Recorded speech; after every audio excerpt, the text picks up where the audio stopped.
members are jewels. We'll just give them an opportunity every month to shine brightly. And we would also request suggestions from the faculty as well as the junior members regarding the topics to be discussed. And we would like the junior members to come forward with their suggestions and actually give presentations. Okay, so with this, I'm Dr. Monojit Ketan Mukhopadhyay. I'm sure everyone knows me. I'm the Joint Vice Chairman of the Indian chapter. It's my privilege to invite Dr. Dinesh Jain, who's very close to us, to give us the opening remarks. He's been the main driver for the recognition task force, as he's based in New Delhi.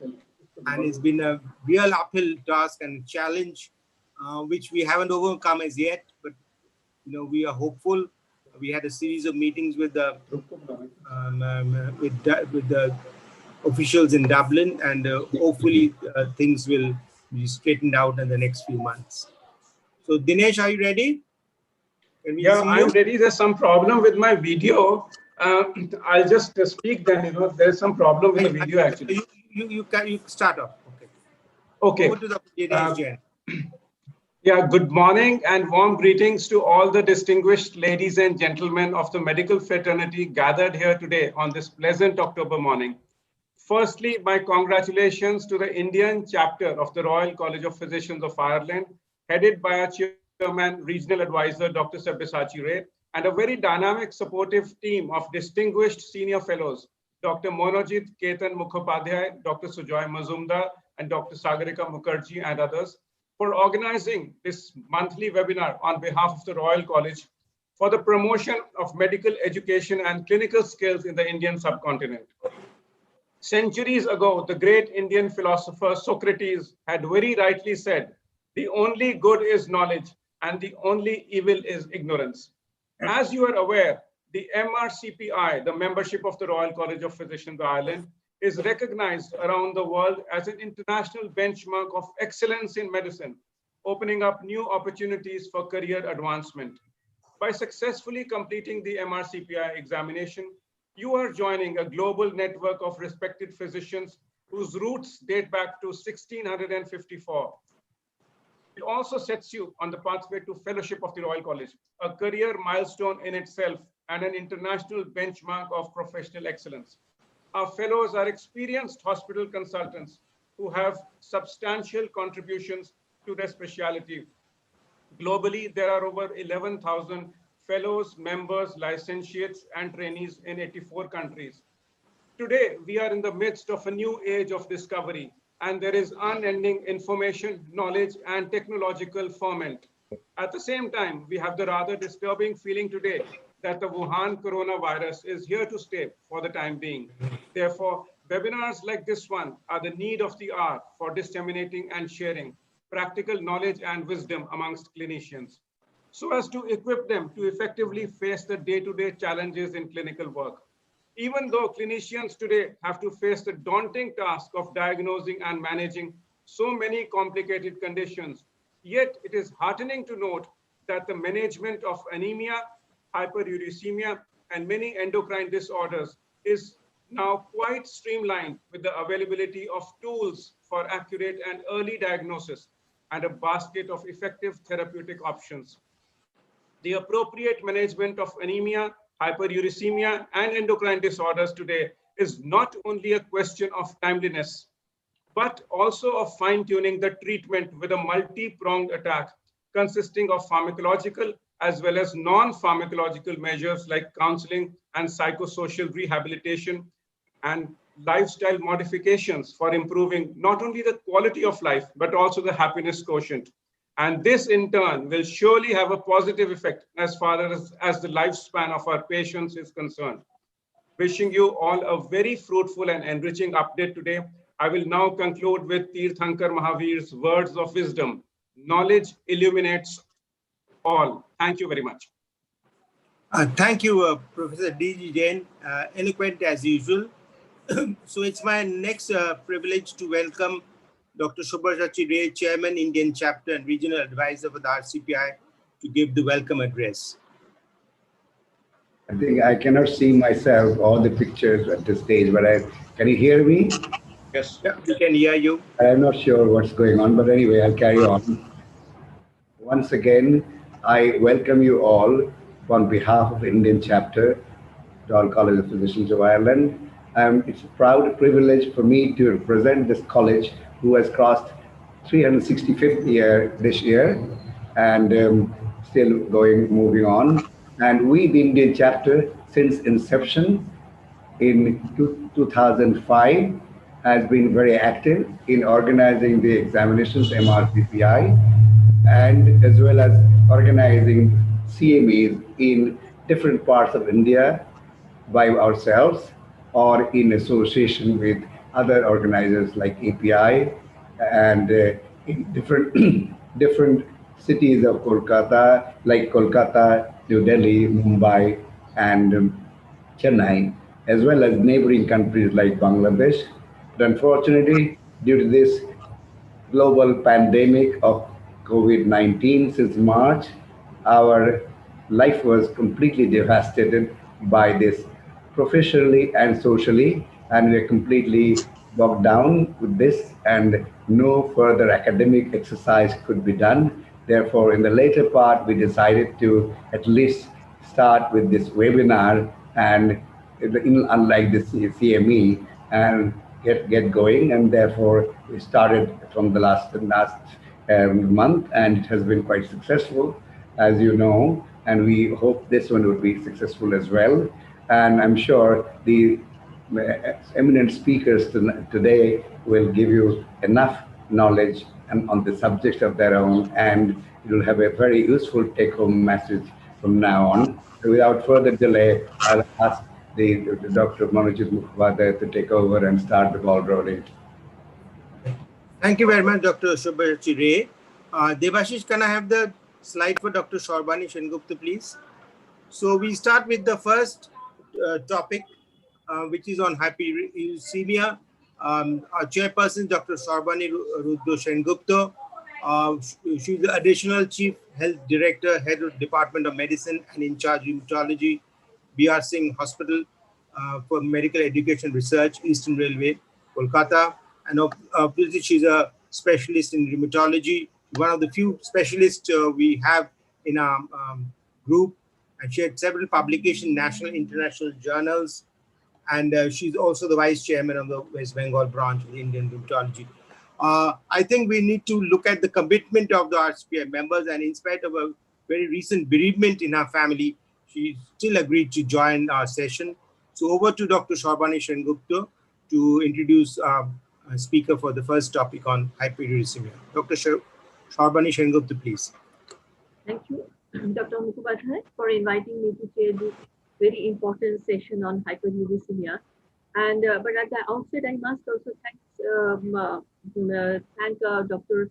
Subhachi Ray, who has started this web seminar and has included me in this seminar. Thank you, sir.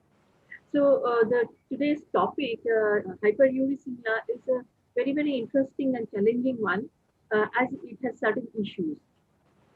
And I'm sure Dr. Ramesh Bhashni, who's a very eminent rheumatologist and well-known figure in the field of rheumatology nationally and internationally, and he's a senior consultant of HOD and HOD of Department of Rheumatology, Calicut.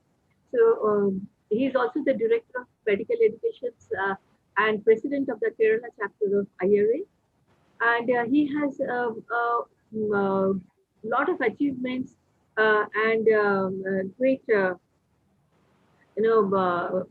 great works done both in the national field and also internationally. So he is a very, very well-known, eloquent speaker, and we are very happy to have him here in this forum of Indian chapter of RCPI. I think that he will do every justice to this huge topic of hyperuricemia, because it has certain issues, and it is very interesting because of these issues. The first one is asymptomatic hyperuricemia, which needs to be discussed, And also the several risk factors and different comorbid diseases associated with hyperuricemia, which is very, very interesting and a burning challenge nowadays. And lastly, the symptomatic like gouty arthritis or nephrolithasis, which are the result of hyperuricemia. But I know it's very difficult to cover everything in such a short time. But Dr. Vasi, being an eloquent speaker, I have heard his lecture in this UK summit which he has organized in Calicut, and also in different national, say IRA program. That's IRA Con, which was held in Calicut. So he will do complete justice to this topic, hyperuricemia. And I invite Dr. Ramesh Vasi to start his speech. Dr. Vasi, please. Thank you. Good morning. Greetings from Calicut, Kerala. Respected Chairperson, dear friends and colleagues, it's an absolute privilege to be a faculty for ICRCPI webinar. I thank the organizers, especially Dr. Sabyasachi Ray, for giving me this opportunity. Without much ado, let me introduce today's topic, hyperuricemia. Can I have my slides, please? Can you see my slides? Yeah, Devashish? Hello? Can you see my slides? No, No, you we just share can't. the screens. You have to share the screen. You share the screen. Share content. There's an option called share content, and then you go to screen. Yeah, I have seen that.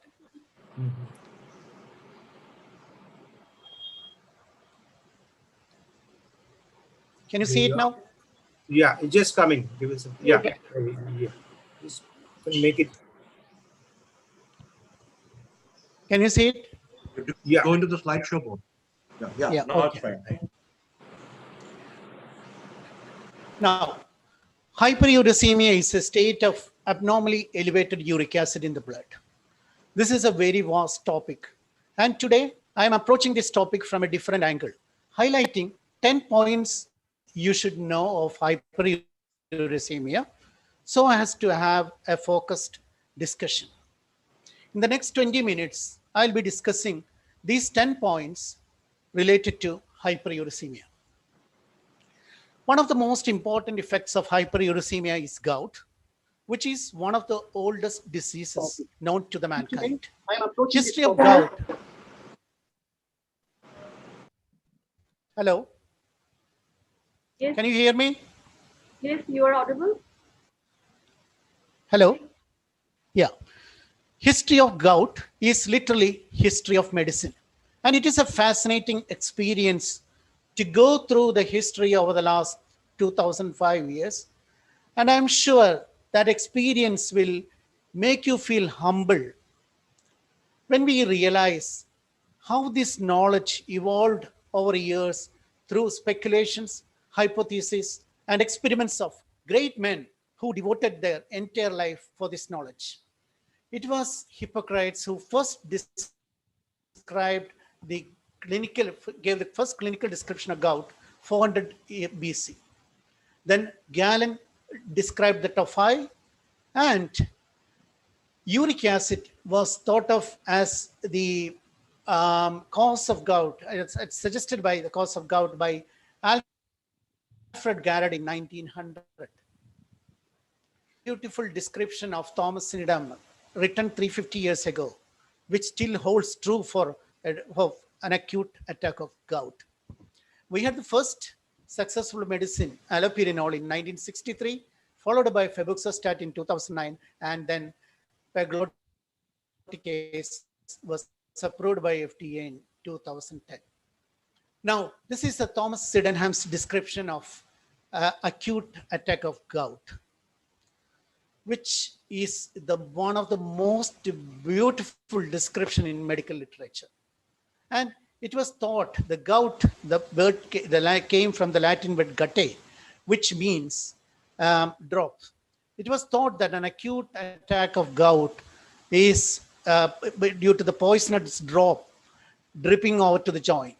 You can see there was a medieval belief that the devil is actually inflicting gout onto this king. It was considered as a disease of kings because the lifestyle and the sort of lifestyle was responsible for gout at that time.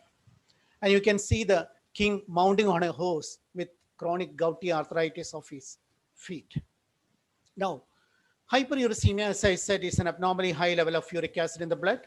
Normal level of uric acid is in females it's less than 6, males less than 7, and youth is 5.5. Any value above 7 is or 6.8 is considered as hyperuricemia. The uric acid is a byproduct or the end product of purine metabolism. And the purines come from the dietary source, 30%, and 70% is by the breakdown of tissue factors. So the uric acid pool in the serum as well as tissue is maintained by a very active renal excretion, and 30% is through the gut. So it is always made sure that through the excretion, through the renal excretion and through the gut excretion factors. Let us see the renal handling of uric acid. Almost 100% of uric acid is filtered in the glomerulus, and 98% is reabsorbed, to 48% reabsorbed, and finally 8 to 12% is secreted.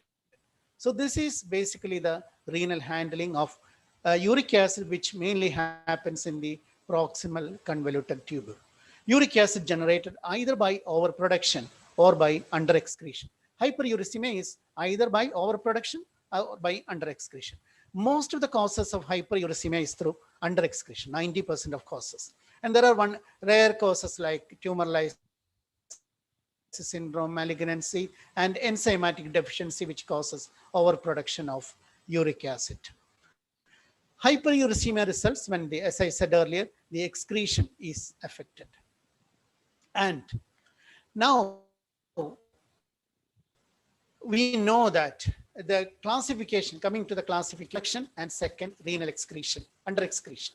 But now with the understanding of the role of urate transporters, recently ABCG2 transporter has been identified, which is responsible for the GI excretion. When there is a dysfunction of ABCG2, this can result in hyperuricemia. Understanding of this has actually made a new classification of hyperuricemia, which becomes renal overload type, of which A1 is the previous overproduction type, A2 is extrarenal underexcretion type, mostly due to the dysfunction of APCG2 transporter. Renal underexcretion type remains like that. Now, you should know something about urate transporters. You know that uric acid is an insoluble molecule. For it to pass through the membranes, you need something called transporters. There are two types of transporters: absorption transporter and excretion transporter. Of the reabsorption transporter, urate 1 is, that is urate anion transfer 1 is the major one. There are other excretion transporters like APCG2, GLUT9, etc. So there is a whole lot of transporters situated in the apical membrane and basolateral membrane. So the handling of urate excretion is done by kidney or GIT through the help of urate transporters. And I still remember during my third years when I was reading Satoskar, the pharmacology textbook, low dose of aspirin caused hyperuricemia, and high dose of aspirin had a uricose-uric effect. I always wondered how is it possible? Same medicine, how can you have two effects? Now we know the mechanism by which this happens. High doses inhibit urate 1 transporter, and that causes cis inhibition of urate 1, whereas low doses stimulate, that is a trans-stimulation urate 1, and that is responsible for the dual action of aspirin at 2 doses. You know that anti-TB drug pyrazinamide stimulates urate 1, that is how it results in hyperuricemia. So there are a lot of transporters, and a transporter dysfunction results in hyperuricemia. Normally, as serum uric acid increases, fractional excretion of urate increases. It is affected by changing the action of urate transporters. In primary hyperuricemia, fractional excretion of urate is not rising with the serum uric acid. So hyperuricemia is now called a transporter dysfunction. Previously, we used to call it as a disorder of purine metabolism. Nowadays, we call it as a transporter dysfunction. Let us have a few discussion on the genetics of hyperuricemia. We are familiar with the enzyme, the purine salvage pathway, the enzymes involved in the purine salvage pathway, and of these HGPRT deficiency causes and a rare X-linked recessive disorder, which is well known as Lesch-Knihan syndrome, and the PRPP synthetic hyperactivity, which is an X-linked dominant, also results in hyperuricemia. Inheritance of primary hyperuricemia is related to multiple genes. Lesch-Knihan syndrome is a rare disorder of X-linked recessive disorder. It's characterized by mental retardation, microcephaly, seizures, choreoathetosis, spasticity, and most importantly, severe compulsive self-mutilation by biting mouth, fingers, etc. Now, the genome-wide association studies have showed the gene accountable for the transporter as SLC22A12, GLUT9, ABCG2 have been identified. Genetic variations of the urate transporters is the cause of development of primary hyperuricemia. Another important aspect of genetics is HLA-B5801 carrier state is associated with allopurinol hypersensitivity. And you can see that this HLA-B5801 is mainly confined to the Asians, Chinese, Malaysians, Thai, Japan, etc. And it's very rare in American and Europeans. But in Asian population can have HLA-B58 and they are more prone for allopurinol toxicity. Indians are at the risk of around 4%, something like that. Now let us look at the pathogenesis of hyperuricemia. We know that the hyperuricemia is one chronic disease which goes us through 4 stages. I mean, the gout. There is a stage called asymptomatic hyperuricemia. There is the uric acid remains elevated, but no clinical manifestations occur. Then that is followed by acute flares. Then we have an intercritical gout, whether intervals between acute flares. And as hyperuricemia remains untreated, it goes to an advanced gout stage, which results in tophi and other complications like nephrolithiasis, urate nephropathy, etc. Now, the classical description of gout, when you have the urate crystals deposited in the joint, that causes swelling and inflammation, which results in gout. Now, the most important thing, our understanding of the mechanism, how the acute flare causes. It's a very important that you need to understand the mechanism. The MSU crystals are phagocytosed by the macrophages, which an activation of the capsase 1 causes the assembly of the NLRP3 inflammasome. So it's a capsase 1 mediated inflammasome, the pro-interleukin 1 beta to interleukin 1 beta, which acts on the interleukin 1 receptor, sets off an inflammatory cascades, resulting in the release of interleukin 8, TNF-IL6, which causes a neutrophilic influx. So in fact, this is the basis of an inflammation of the acute gout. The understanding of this inflammasome-mediated pathology has significantly made a revolution in the last 2 decades. As I said, hyperuricemia results in nephrolithiasis and urate nephropathy. When we discuss uric acid, is the uric acid a friend or a foe? There are, we always say, previously textbook used to say, uric acid is a waste product. No, it's not a waste product of purine metabolism. It has definitely some physiological functions. An important immunological function is it causes T cell activation on exposure to antigens. And it has an important role in innate immunity and modulating immune immunity as a danger signal. And there are some thoughts that intellectual functions may be related to uric acid. It activates neurostimulatory adenosine receptors.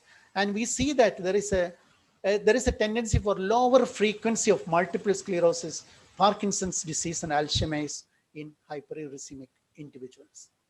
There is uric acid also has an antioxidant function. It's supposed to be a better antioxidant than vitamin C. And it is supposed to have some role in prolonging longevity by preventing aging associated oxidative stress. So we know the association of metabolic syndrome with hyperuricemia. Does it cause metabolic syndrome or is it an effect of metabolic syndrome? Very interesting theories are going around, but we know that metabolic syndrome with hyperuricemia results in cardiorenal diseases. And how that is affected. As you have hyperuricemia, it causes oxidative stress, renin-angiotensin-aldosterone activation. It results in an endothelial dysfunction, reduced nitric oxide bioavailability, which may result in hypertension, dyslipidemia, obesity, and cardiovascular diseases. Now, so much so that hyperuricemia is now considered as an emerging risk factor for atherosclerosis, hypertension, cardiovascular disease, chronic kidney diseases, and stroke. Now, the role of uric acid in causing renal disease. You know that when there is a renal disease, there is decreased excretion of uric acid that will result in hyperuricemia. But does uric acid have a role in all these things? Renal disease, blood pressure, visceral deposit, all these things. So the cardiorenal diseases may be related to hyperuricemia alone. Now let us have a discussion on the newer modalities and newer drugs. Demonstration of crystals in the synovial fluid remains the gold standard for diagnosis of gout. You see the classic monosodium urate crystals, which are needle-shaped, negatively birefringent, and appears yellow when parallel to the compensator ray, compared to the rhomboid, weakly positive birefringent blue crystals of calcium pyrophosphate, which is otherwise known as pseudogout, has revolutionized the management of or diagnosis of certain rheumatological disorders. And we have the ultrasonography is being widely used for the detection of, which can avoid aspiration sometimes. And this classically shows the snowstorm appearance. This is a popliteal cyst of a knee joint, the fusion. You can see the urate crystals which appear as a snowstorm. Snowstorm appearance on ultrasonography is diagnostic. And this is the classic double contour sign which is seen on ultrasonography because of the deposition of the urate crystals. So these two signs, snowstorm appearance and double contour, are classic for hyperuricemia, the gout in ultrasonography. And now we have a newer entity called dual energy CT, which is a modification of the classic CT scan. So bone, synovial, the crystals are colored in different colors. This classically shows the acute attack patient coming. You can see the uric acid deposition, which is demonstrated the green thing by the DECT. Patient was treated with febuxostat, and a few weeks later, look at the CT. That is resolution. So this is a very good means by which the DECT is a very good means of detecting urate and other crystals. But it's very expensive and there is exposure of radiation. Now, let us have a discussion on the drugs being used to treat hyperuricemia. You know that the mechanism, the purinucleotide metabolism, is xanthine is generated, and from xanthine uric acid is generated. This is by xanthine oxidase. So the classic xanthine oxidase inhibitor, allopurinol, febuxostat, act here. And we know that the generated uric acid is through the renal excretion, GI excretion, and then circulating in excess, which deposit as tophi. Uricosuric drugs, the classically described probenecid and benzbromoron acts here. It increases the renal excretion and causes uricosuric. Now, the uricases, you know that the primates, I mean, the birds or the other mammals have an enzyme called uricase, which dissolves the uric acid to allantoin, a soluble product. So they don't have hyperuricemia. Now we have invented something called a uricase, man-made uricase. These are called raspberry case. These act on this pathway. The excess uric acid is actually turned into a soluble allantoin. So, and then we have the other new drugs called inflammation inhibitor, including inflammasome inhibitor, preventing an acute attack of gout. This is basically the pharmacology of hyperuricemia and gout, describing the mechanism of action of each drug. Now, there are some newer drugs available. Xanthine oxidase inhibitor, topiroxostat, which is being used in Japan widely, but it has not come to US or UK. Other newer uric agent, verinarad, all these things. And we have the uricolytics, which I said, raspberry case and pegloticase. And newer agents for acute gout, we have the interleukin-1. I described the mechanism of the role of interleukin-1 in acute gout. We have the interleukin-1 inhibitors, which are anakinra, rilonacept, and canakinumab, and recently introduced busulfan. Corticotropin and melanocortin are also being used in treating acute gout. And we have other capsaicin-1 inhibitors is being tried as well. And this is the mechanism how the interleukin-1 inhibition acts in management of acute gout. You will have the interleukin inhibitors, which acts on this pathway, the anakinra, canakinumab, and rilonacept, preventing interleukin-1 attaching to the interleukin set and then preventing the inflammatory cascade. So this is the mechanism of IL-1 inhibitors in acute attack. The ACTH is more effective than corticosteroids. It has a rapid onset of action. Single dose of injection of 60 international unit can be used. Usually it is tried in post-operative patients when the other drugs are contraindicated, or renal or GI contraindication for other drugs. And patients already on steroids, like post-transplant, this is a drug of choice, ACTH, in treating acute attack. And recently there is a new drug called dapansutrile, which is an NLRP3 inflammasome inhibitor. It's still in phase 2 trials. Now, let us have a look at the treatment guidelines. In the last 2 decades, there are so many treatment guidelines which have been evolved by the EULAR, Indian Society, Italian Society for Rheumatology, American College of Physicians, British Society for Rheumatology, German Society for Rheumatology, and most recently we have which was released last month by the American College of Rheumatology guidelines, that is in 2020. Now, I'm not going to discuss the basic points, but there are definite indication when to use the drugs, the indication. For example, when you have more than 2 attacks per year, that is an indication for urate lowering therapy. When do you use probenecid? Then when minimum of 1 xanthine oxide inhibitor fails, and when do you use pegloticase? When that is confined to refractory gout. Justify your selection of xanthine oxidase inhibitor or a uricosuric or a uricase. Now, I'm not going into the details of each the drugs, but the basic things you should know. Allopurinol and febuxostat has important drug interaction, especially with azathioprine. Both can cause bone marrow suppression. So you should be aware of this important drug reaction with allopurinol and febuxostat. Allopurinol has an interaction with oral, the anticoagulants. So the febuxostat will be a drug of choice in those situations. And this is how you just choose the dose of allopurinol and febuxostat when there are renal failure and these things.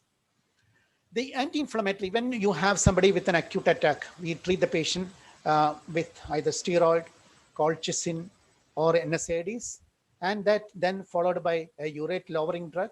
And the anti-inflammatory prophylaxis has to be, now according to this guideline, 3 months after achieving normal uric acid or 6 months, whichever is later.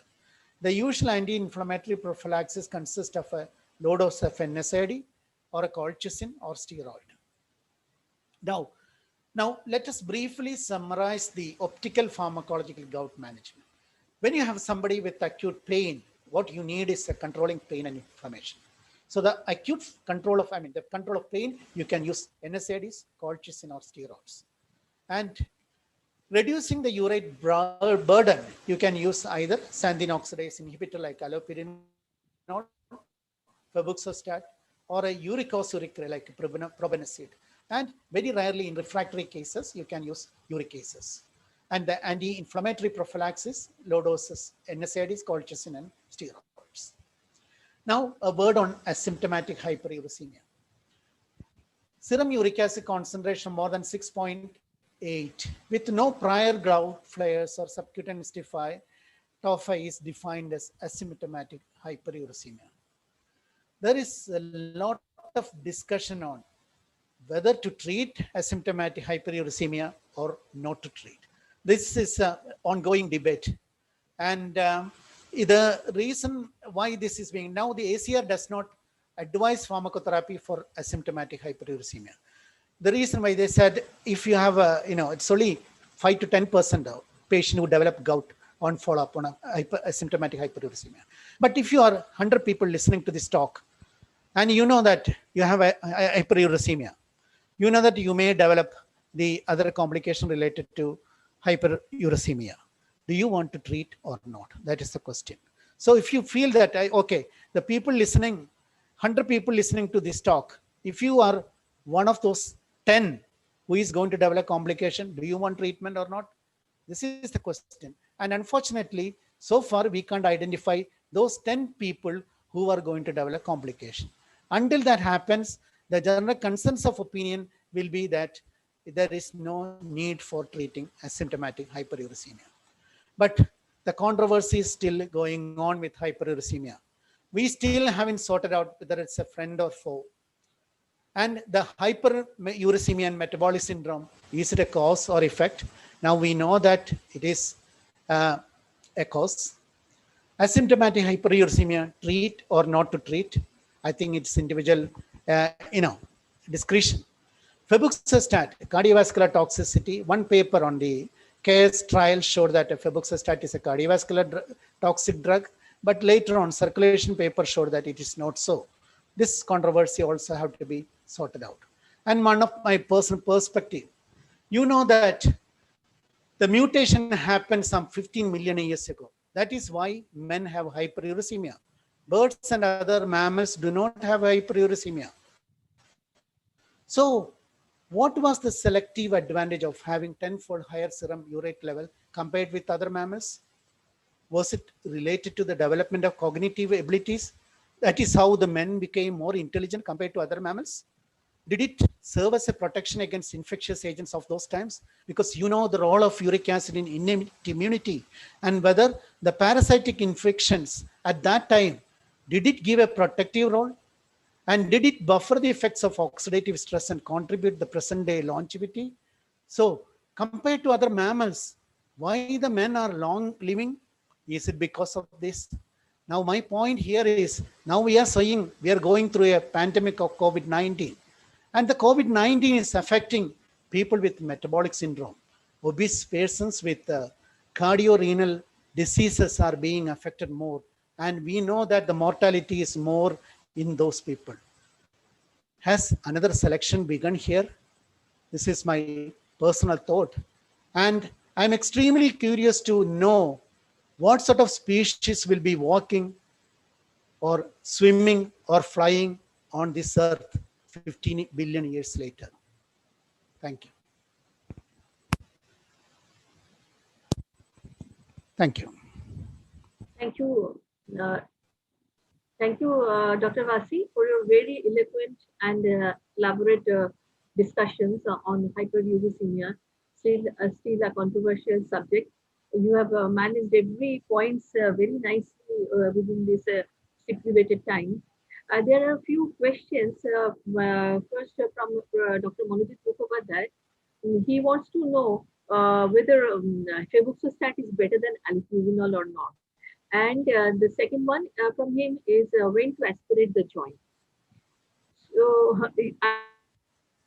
I think you have mentioned about Efficacy-wise, febuxostat and allopurinol are almost the same. But important thing is febuxostat has less drug interaction compared to allopurinol. And allopurinol, the hypersensitivity is, as I said, HLA-B5801. Those carrier state, they are more prone for allopurinol hypersensitivity. So especially in Asian people.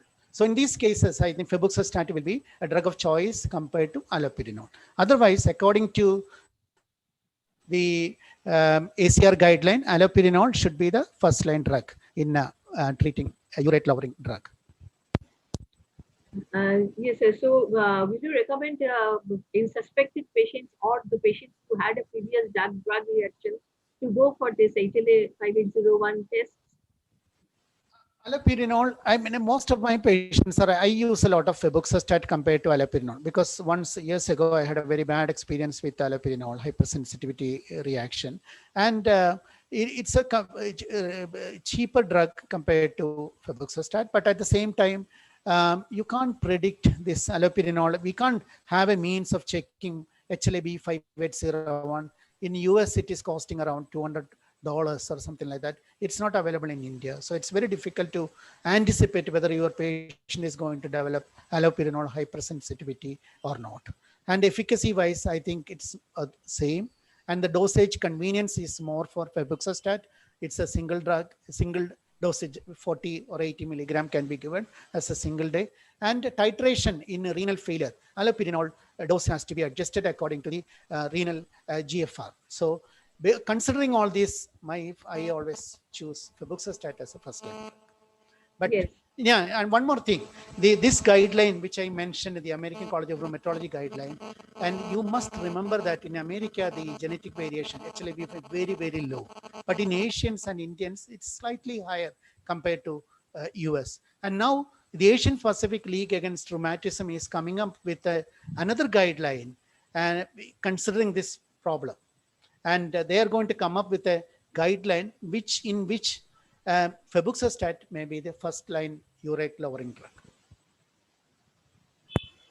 Yes, thank you very much for simplifying things, especially in chronic kidney diseases where the hyperuricemia is a problem.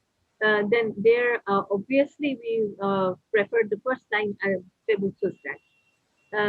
Second question from Dr. Ranajit and Dr. Shagulika both want to know whether any modification in the diet and lifestyle has any impact or has any effect. Yes, of course, lifestyle modification is one of the most important strategies. Why? Because the obese people, they should definitely lose weight. That itself can reduce the urate burden. One thing. And your diet, of course, it should be the purine diet should be avoided. And you must remember that the protein coming from the vegetables, they don't cause much of hyperuricemia. The animal protein is the culprit there. But having said that, and if you are drinking beer, of course, definitely can cause hyperuricemia. Wine compared to beer, brandy, and wine is supposed to have a less hyperuricemic effect.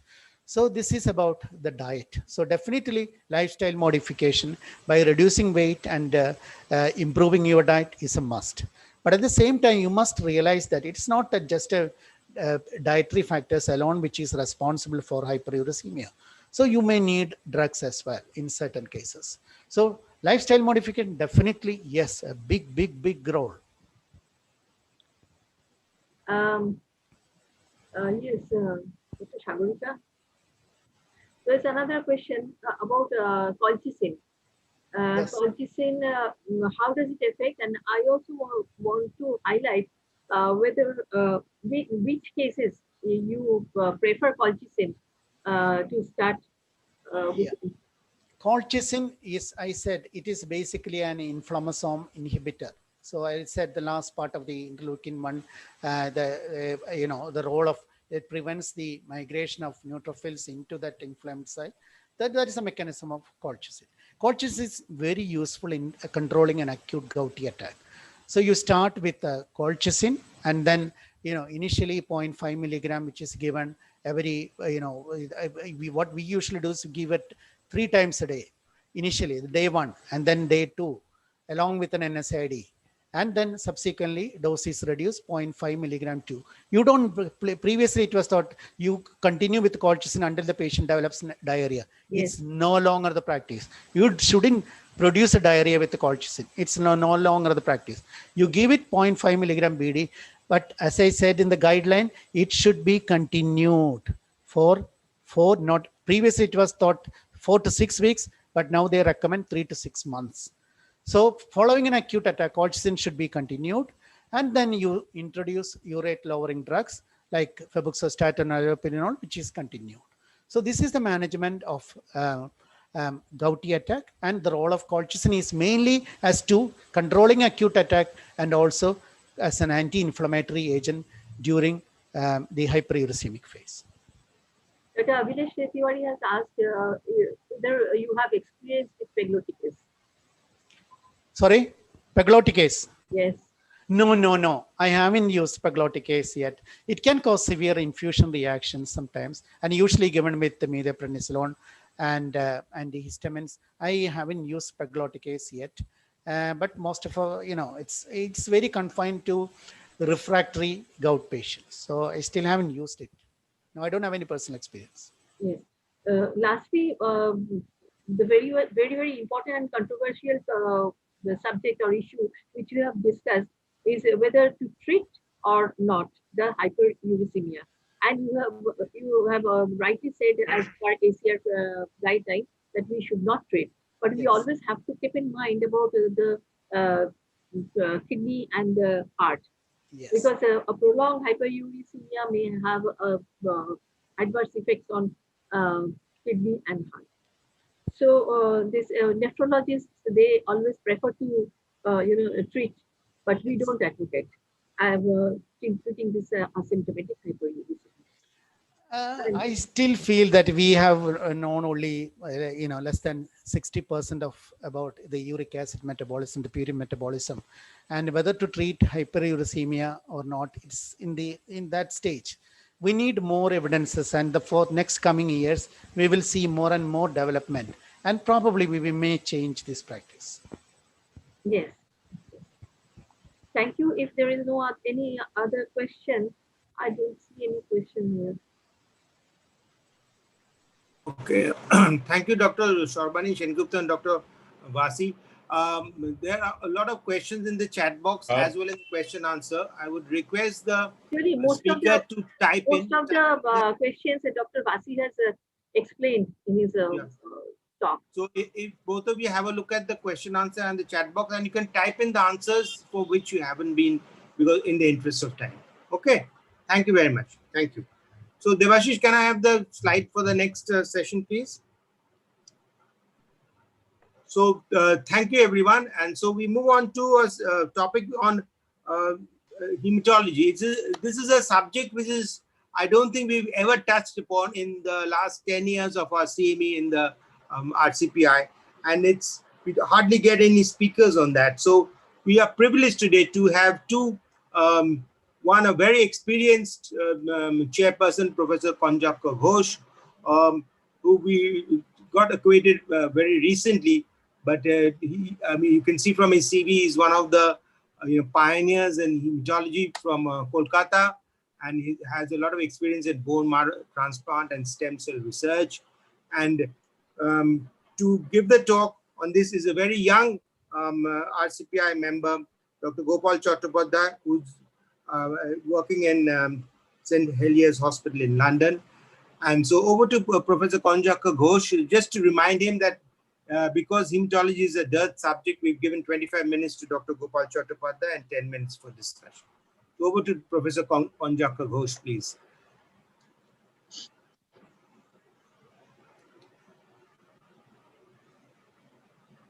Dr. Ghosh, please. Yeah.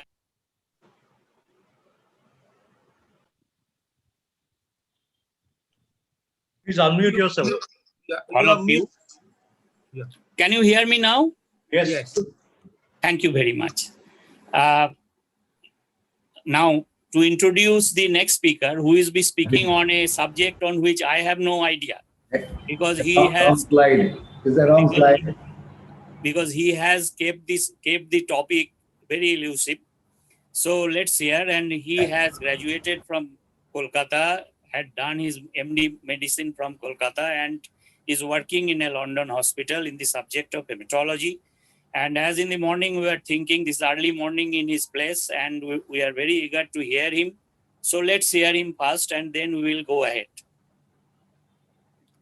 Please present your deliberation. Dr. Sagarika, I think by mistake the name Sagarika is great, right? But anyway, we know who is Gopal Chattopadhyay, but I think they should be connected. it is Gopal's talk, not mine. No, it's okay. I don't know why your name is put up. Never mind. We know what we're doing. So is he around or? Yeah, I am. Hi. Hello.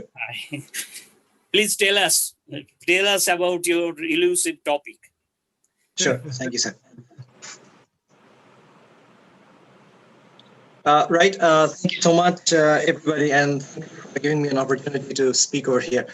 I have been associated with the Indian chapter of the ICRCPI from 2015 when I cleared my MRCP Ireland examinations.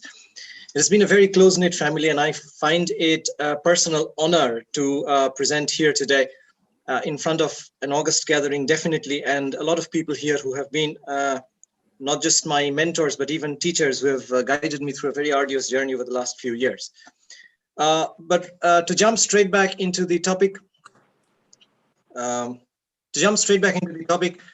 you can see on your screen, the topic that I'll be talking about today, I've named it the strike of the Red Brigade. And contrary to what a lot of you might have thought a few minutes ago, I am not going to talk about COVID-19.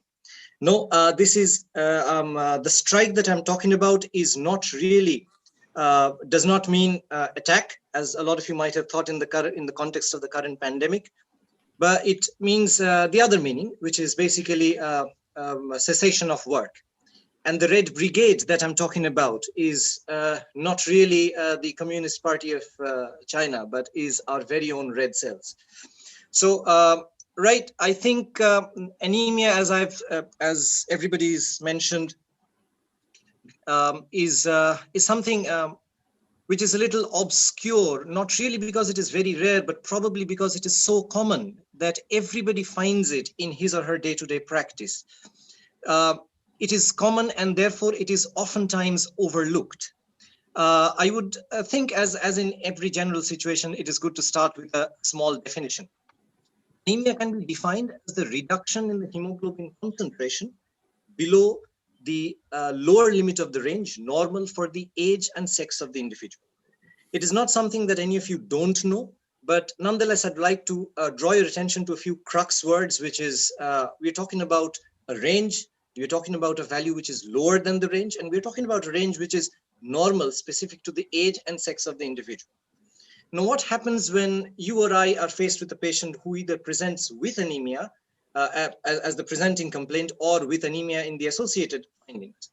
So we're obviously going for a basic history and examination. And I think what is very important with any patient with anemia is to look for associations, because anemia, if anything, if rarely presents alone at all.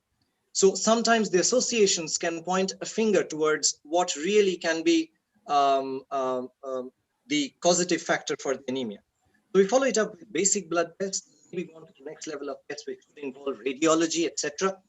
And then we really do any or many of these three things. We either treat, or we choose to review with further blood tests or any other tests, or we choose to do really nothing and we just wait for some time and maybe want to follow up at a later point in time. But after all of these things, if we find that the cause of the anemia is not really being diagnosed, or the anemia keeps persisting, or is really worsening and getting out of hand, then under certain circumstances, we as general physicians, or as physicians for any specialty, we might really need to draw a line and consider, yes, for something even as simple as anemia, prefer hematology. I think there are very rarely certain circumstances which crop up in which we should come out of the feeling where we say, oh, it is simply anemia, and this is our mindset really, it's not really a problem. Because if we don't, what ends up happening is we keep thinking, oh, I don't care. And the anemia, and we keep chasing the anemia, and the cause for anemia keeps eluding us, and this is exactly what is happening. So why should I care? I should care because anemia has a wide spectrum of presentation. Every possible clinical specialty is affected. You can think of renal, you can think of endocrine, autoimmune, rheumatology, musculoskeletal, GI, especially liver, cardiology, neurology, name it, and it's there. Even the lab specialties like microbiology, parasitology, and definitely the lab and clinical based specialties like infectious diseases, etc., are all patients can present with anemia. So you have addressed these various things. So after addressing these things, you think you have addressed anemia or the potential causes of anemia.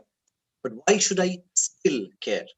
I should care because a lot of the medications that I give, a lot of the interactions that could possibly take place because of the toxins that the patient is exposed to, a lot of the initial presentations which end up becoming manifesting as malignancies or storage disorders, all of these can really produce a new anemia, worsen an existing anemia, or produce complications of anemia. A lot of congenital disorders can do the same as well. And finally, there's definitely a huge gamut of hematological conditions, all of which most of which can present with anemia. Now, I must reiterate at this stage that I'm not a hematologist. I'm a general medicine person.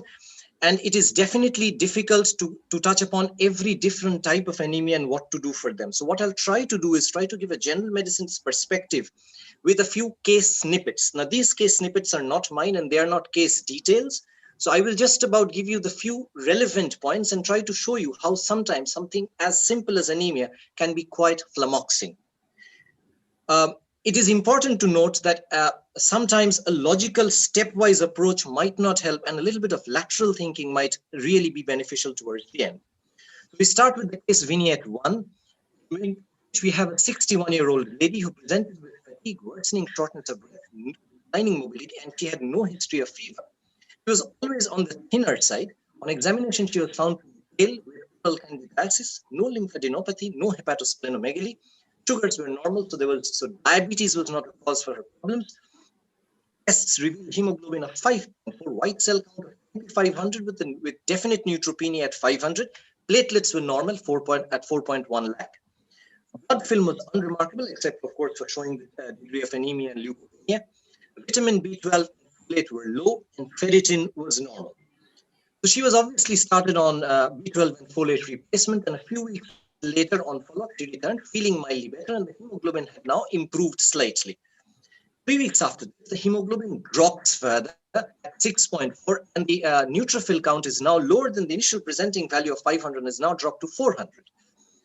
Bone marrow is done at this stage, and it just shows hypocellularity. There is no evidence of malignancy. B12 and folate are continued, replacement is continued, and tests repeated this time show that they have actually now entered the normal range, though they are still low normal. The niggling suspicion in this, well, not really elderly, but kind of elderly lady with nothing else showing, thin, weight, she has been getting tired, and she's anemic. So we were thinking definitely of possible aplastic anemia. Now, this lady comes back a few weeks later, this time on a wheelchair. And complaints this time are loss of balance, tingling hands and feet. So this is where the situation is starting to really get outside the regular protocol of presentation. Nerve conduction velocity suggests generalized sensory motor polyneuropathy of the axonal type, and further tests, and this is where the lateral thinking comes in, and this is where we get our diagnosis. Selenium is very slightly low, plus or minus a little iffy situation whether or not it is really responsible. Copper finally is found to be extremely low.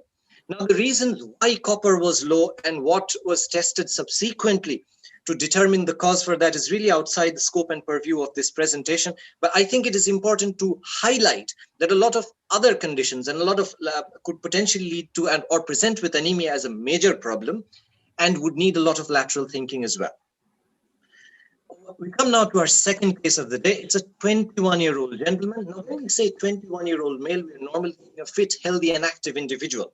So fit, healthy, and active individual presents with rectal bleed. Hemoglobin is 7.2. White cell count is drastically reduced at 800. Neutrophils are in the boots down at 200. Platelet is also very low at 11,000. So this gentleman is frankly pancytopenic. B12 and folate are normal, and ferritin, if anything, is high. Reticulocyte count, despite the normal hematinics, shows extremely subnormal response at just 5. Peripheral smear shows pancytopenia. There is no blasts, and there is no unremarkability in the morphology of the cells detected. Virology is negative. And if a bone marrow were to be done in this patient, this would probably show this. And so the diagnosis definitely was aplastic anemia. This was definitely aplastic anemia in a young gentleman in this case. So again, something out of the box. Think outside the box. So an aplastic anemia is basically a factory worker strike. Factory shut down. Because 80% of cases is an acquired disease. There can be congenital variants like Fanconi anemia and dyskeratosis congenita. Iatrogenic causes account for a majority of the acquired diseases, and chemotherapy, radiotherapy, DMARDs. So you see a lot of specialties can get involved in patients presenting with aplastic anemia. Idiosyncratic reactions to drugs which we so commonly prescribe, and viral infections. They can really present with anything, present to clinicians from any department. So how do we define aplastic anemia? I'm sorry to delve a little bit into this just because it can have such a varied presentation. It's a clinical syndrome that results from marked diminution of marrow blood cell production.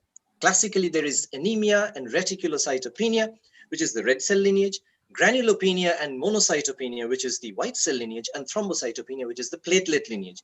Now this, when it is accompanied by a hypocellular marrow without the presence or evidence of abnormal or malignant cells on the one hand, or fibrosis or marrow fibrosis on the other, then we're probably talking about aplastic anemia. So yes, I think because a lot of physicians could be faced with patients presenting with myriad types of presentations with aplastic anemia, I think it is important to keep in mind a few of the regular tests and a few special tests that we might need to do under these circumstances. Allow me now to drag you on to another situation where we have a patient with long-standing chronic kidney disease on maintenance hemodialysis, and this patient has been on long-term erythropoietin. Now, patient on long-standing CKD on long-term hemodialysis is obviously expected to be anemic. So obviously the treatment protocol for these patients is start them on erythropoietin.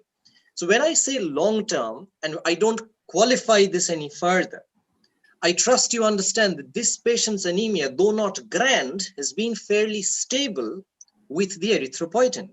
Now, this patient suddenly presents with a renewed worsening of his or her background anemia. First logical step would be to check for iron and iron stores. Why?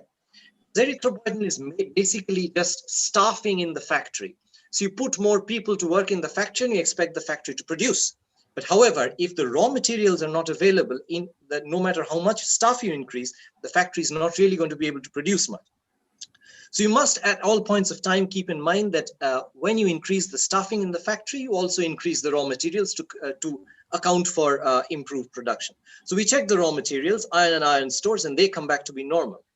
So why is this patient whose factory has adequate raw materials, has adequate staffing, why does this patient stop producing stuff? Why does this factory stop producing stuff anyways? What is the possible diagnosis? Diagnosis is likely to be PRCA, which is pure red cell aplasia. So when all the banter about aplastic anemia applies only to red cells, then we are probably talking about PRCA. You've already seen the definition of aplastic anemia. Let me strike off a few words. Now you have a clinical syndrome that results from marked diminution of red cell production. Classically, there is only anemia and reticulocytopenia. That is only the red cell lineage, and accompanied by low RBC precursors in the marrow without any evidence of abnormal or malignant cells on the one hand or fibrosis on the other. And we are talking about aplastic anemia. Again, there can be certain congenital variants like diamond black anemia, though the bulk is acquired. The third situation is about a 20-year-old lady who presents with abdominal pain and dark urine. The dipstick shows blood 2+, the same sample in the lab shows RBCs of 1 to 2, WBCs of 1 to 2 as well. She started on empirical antibiotics on the suspicion of UTI. This lady, a few months later, becomes pregnant, and her hemoglobin is tottering between 9 and 10. So kindly understand, ladies and gentlemen, that this is, we're talking about a European lady over here. So hemoglobin of 9 to 10 is definitely on the lower side for this person. This anemia further worsened during the course of the pregnancy, and the platelet drops as well, now to 40,000. Ferritin is low at 10, but B12 and folate are normal. So we are possibly looking at an iron deficiency type picture. The blood film surprisingly shows not just the usual microcytosis hypochromia, but an additional polychromasia and thrombocytopenia, and probably predominantly not so much of microcytic hypochromic. Reticulocyte count, despite the picture suggesting an iron deficiency, the reticulocyte response is pretty okay, without any overt history of bleeding. That is, of course, she's pregnant. We are not expecting her to have periods or rectal bleeds. Bilirubin is beginning to rise up at 3. LDH is 555, suggesting that there is a high cell turnover, and haptoglobin is drastically low.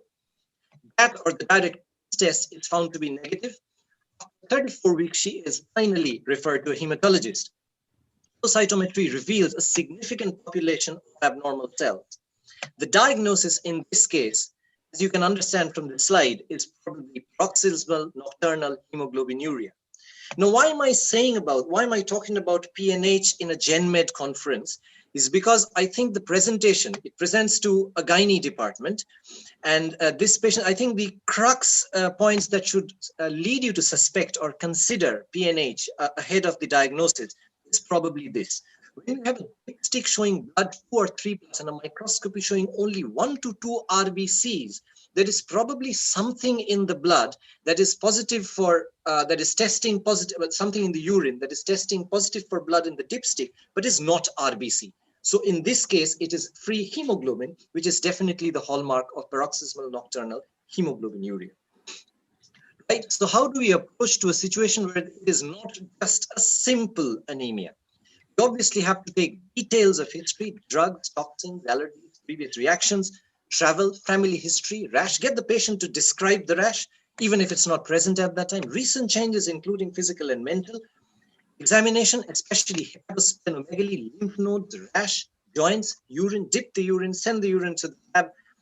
Obviously, you will do a complete hemogram that is an FTC, a full blood count. Definitely, please, please, please do not forget to perform an ESR. Please do not forget a red cell distribution width. Please do not forget a peripheral smear, and by all means request a reticulocyte count.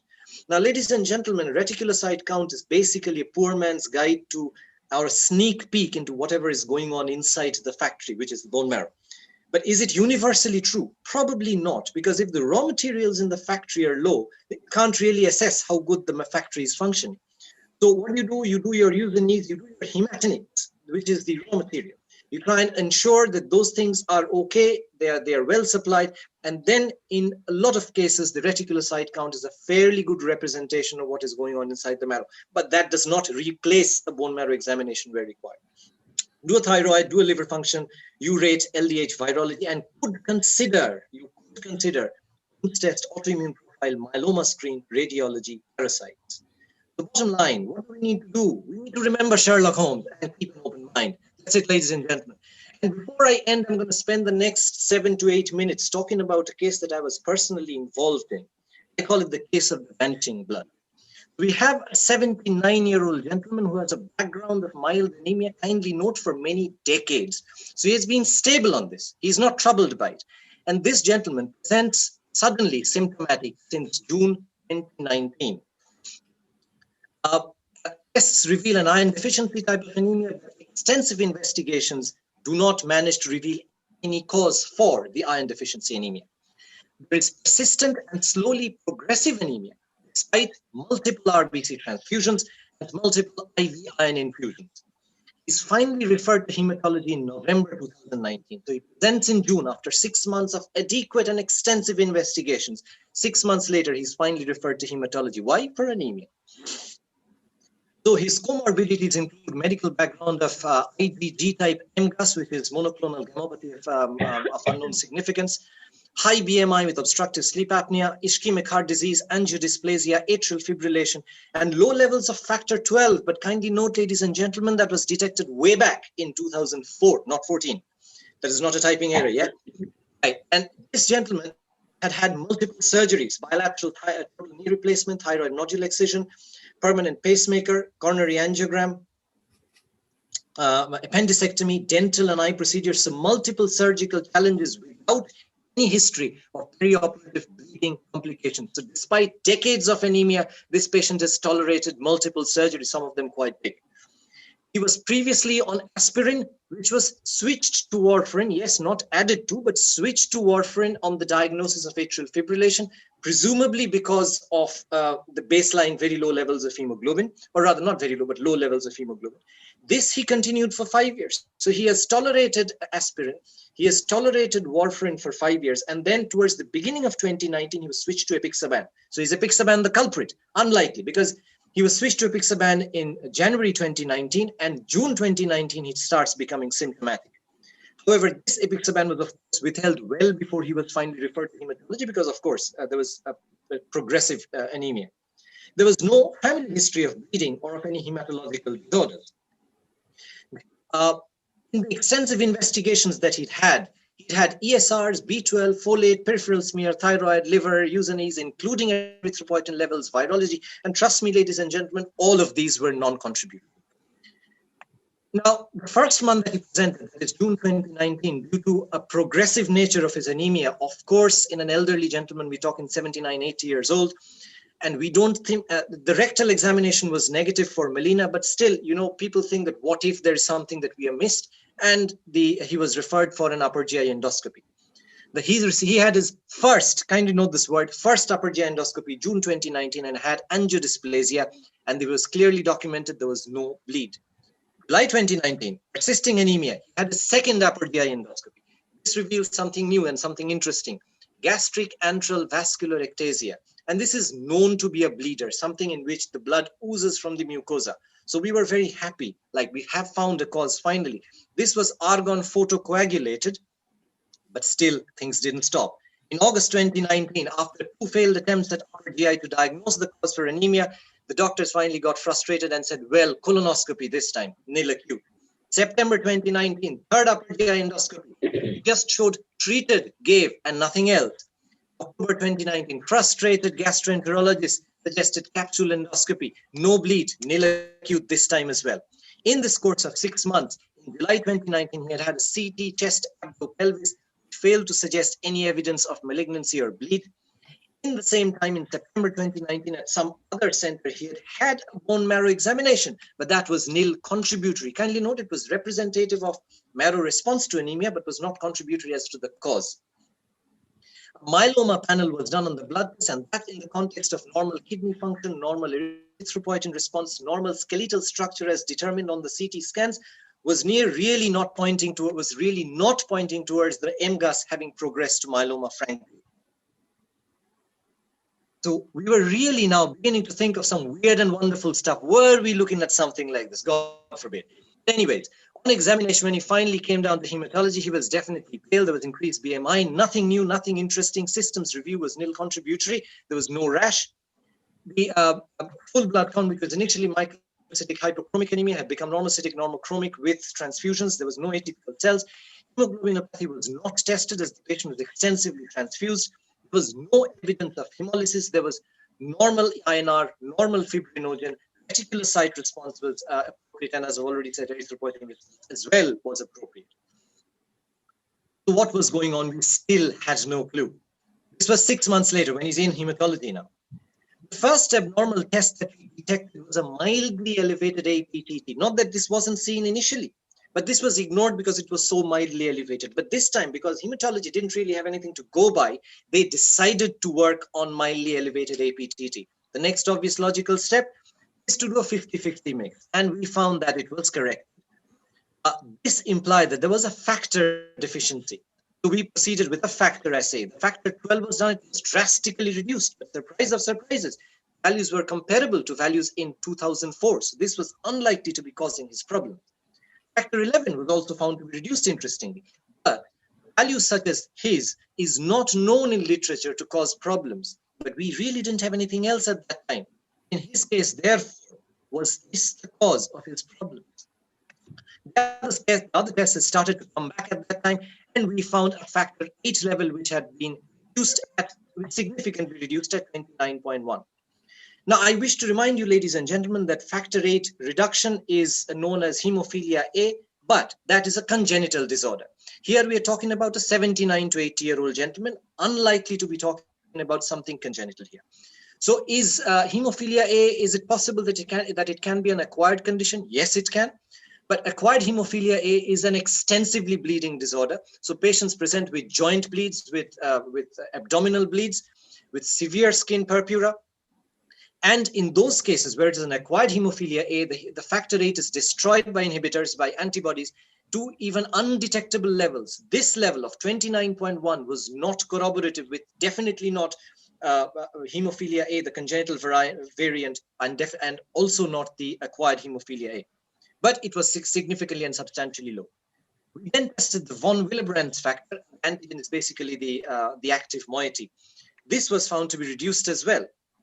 And we tested the von Willebrand's factor, ristocetin factor binding, which is a functional assay for von Willebrand's factor. This was reduced as well, as much as was reduced the antigen to recoff ratio, which implies that the existing reduced amounts of von Willebrand's factor is trying extra hard to work properly, but is failing. But does this mean that this patient has von Willebrand's disease? Allow me to remind you that von Willebrand's disease is the commonest congenital cause of bleeding. So we're again talking about a 79 to 80-year-old gentleman. This cannot be congenital. And again, this time, the other diagnosis, the only likely, the very rare diagnosis is what we had to narrow down on. And our diagnosis really was acquired von Willebrand syndrome. So we started this patient on, well, not really we, but it was in a different specialist hematology center. Started him on IVIG. Now proof, post first IVIG, his factor 8 and von Willebrand's factor level and functional assay were found to be acceptable. And the last information I have, post regular IVIG infusions, his hemoglobin is stable. This gentleman is now off transfusions. A few words about acquired von Willebrand syndrome. It is rare. It is possible, it possibly has an autoimmune etiology. We must need to look for associated conditions and try and correct them, because oftentimes that is the only way to treat acquired von Willebrand syndrome. But why am I talking about all this in a GenMed platform? That is the icing of the cake, really, ladies and gentlemen, because von Willebrand syndrome, acquired von Willebrand syndrome, is these days increasingly being detected by cardiologists, because this seems to be a known complication, increasingly recognized complication of valve prosthesis. It is recognized as a side effect, not very rare, but a known side effect of valproate. And it's definitely one of the rare side effects of diabetes mellitus. This was in a nutshell my approach, not really an approach, but my presentation on anemia, which should really give you a bird's eye view of the gamut of presentations that you could potentially consider, that you should be aware of, that you should keep an eye open for when you're looking at anemia, and especially anemia that refuses to correct itself. In my references, I obviously have very many books and internet sources, but I think I would be failing in my duties if I do not acknowledge a certain consultant here in the UK, Dr. Kate Rothwell, whose slides I have used for the case snippets. And yeah, thank you so much.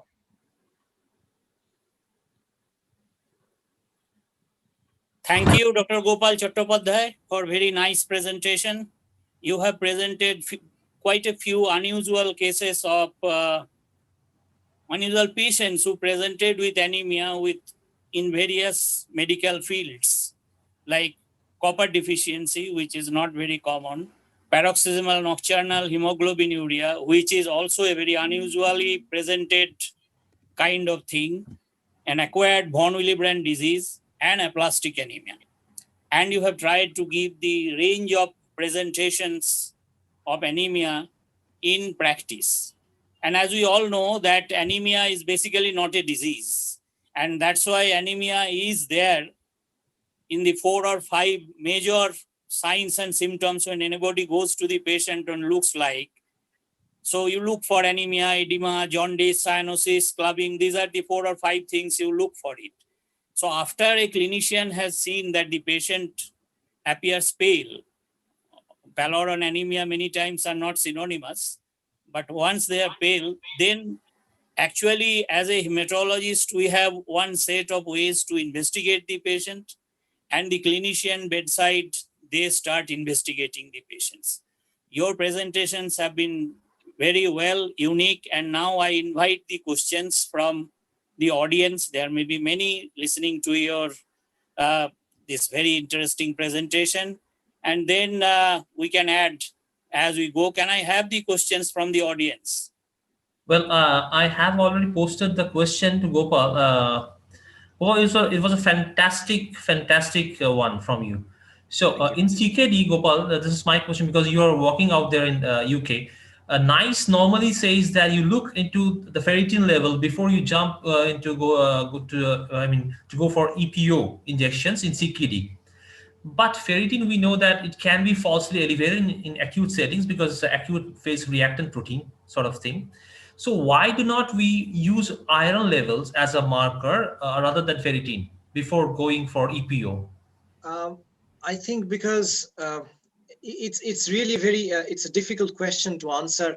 I think because a ferritin in a lot of situations, if you're looking at low levels of ferritin, we are probably definitely look and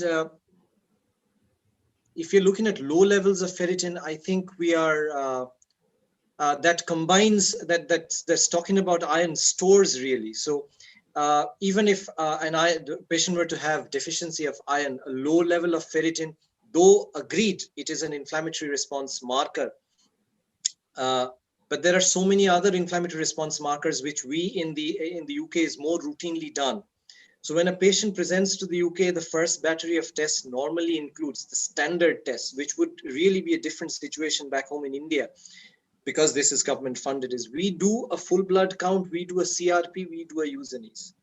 So the moment we have done all this, we already have a fair enough idea of an inflammatory response if we are expecting a patient of CKD to be immunocompetent to a degree to mount an immunological response. If the patient is able to mount an immunological response.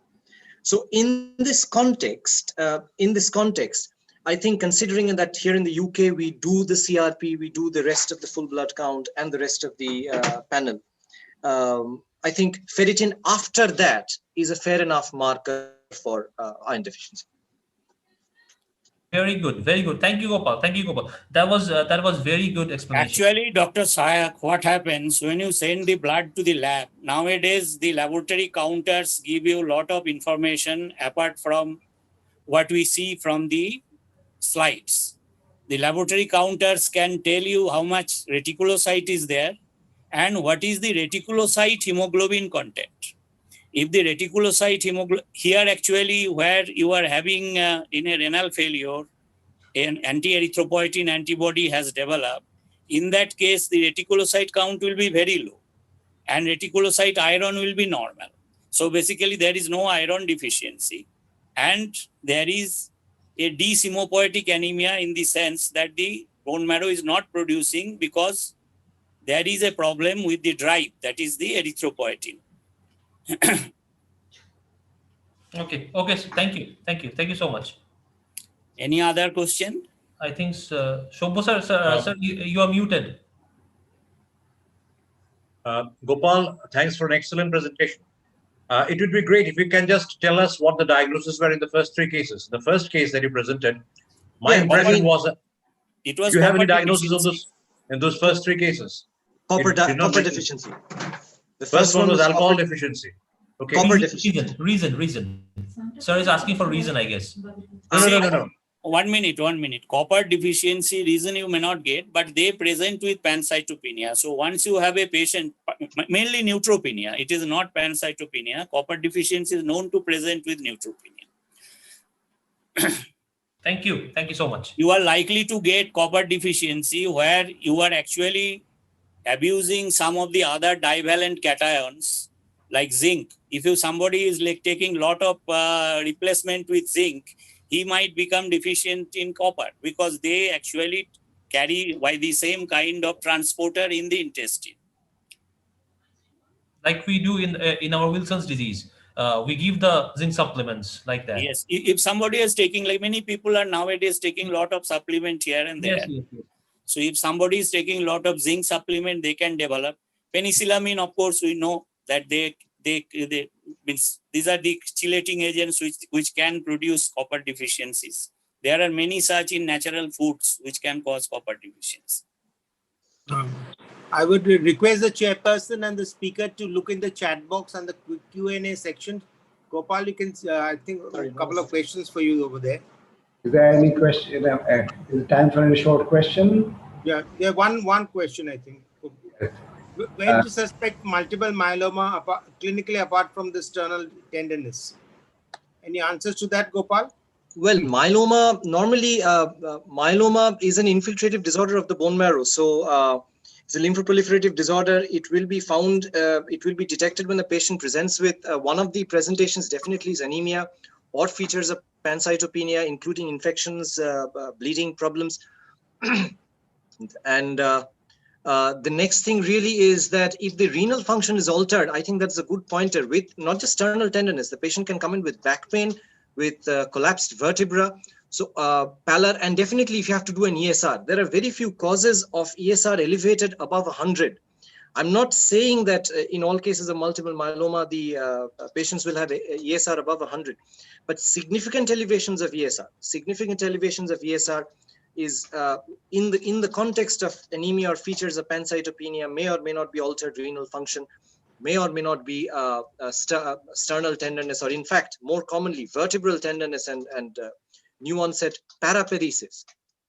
So all of these can alert a clinician to a possible diagnosis of multiple myeloma.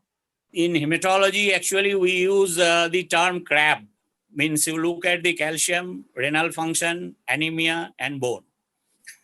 But clinically, as you said, of course, still tenderness somewhere with anemia, and splenomegaly is not really common in multiple myeloma. So if you have splenomegaly, it goes against multiple myeloma unless it is plasma cell leukemia or a myeloma where a significant amount of amyloidosis has taken place.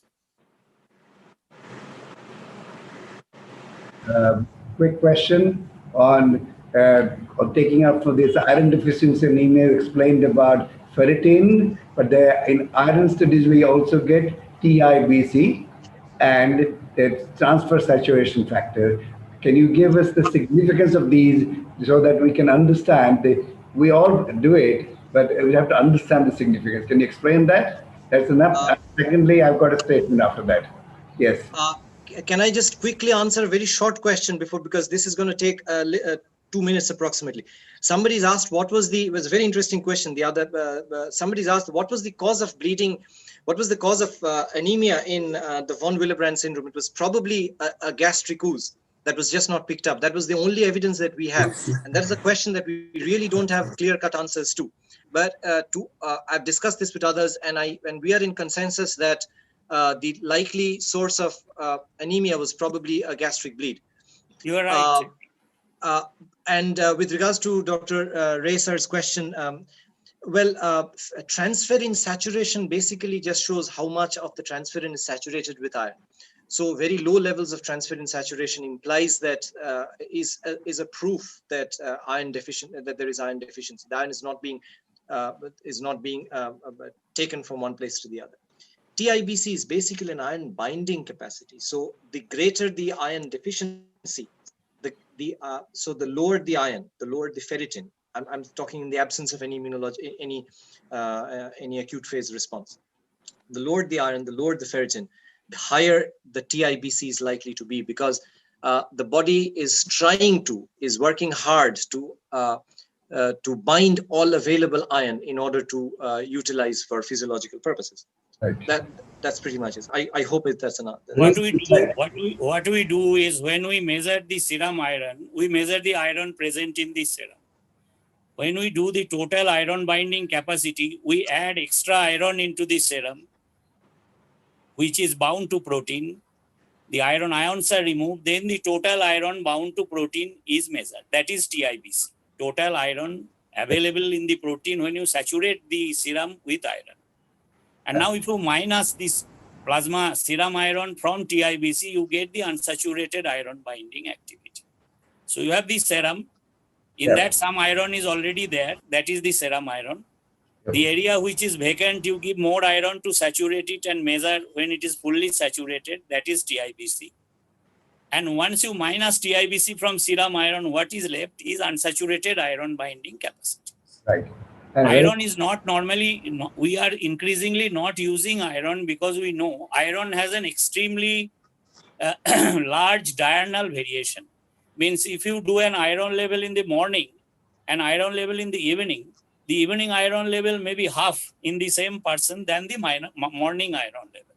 And iron is actually influenced by many other kind of pre-analytic variables.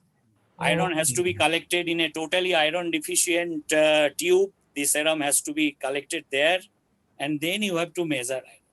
So, sir, just one more thing. Can I just finish my question, please? Just very quickly, I wanted to ask that we like to believe in iron deficiency anemia unless used to believe for a long time if there's no obvious cause of blood loss or deficiency, then it is likely to be from GI tract. Is that still holding true so that I concentrate on investigating GI problems?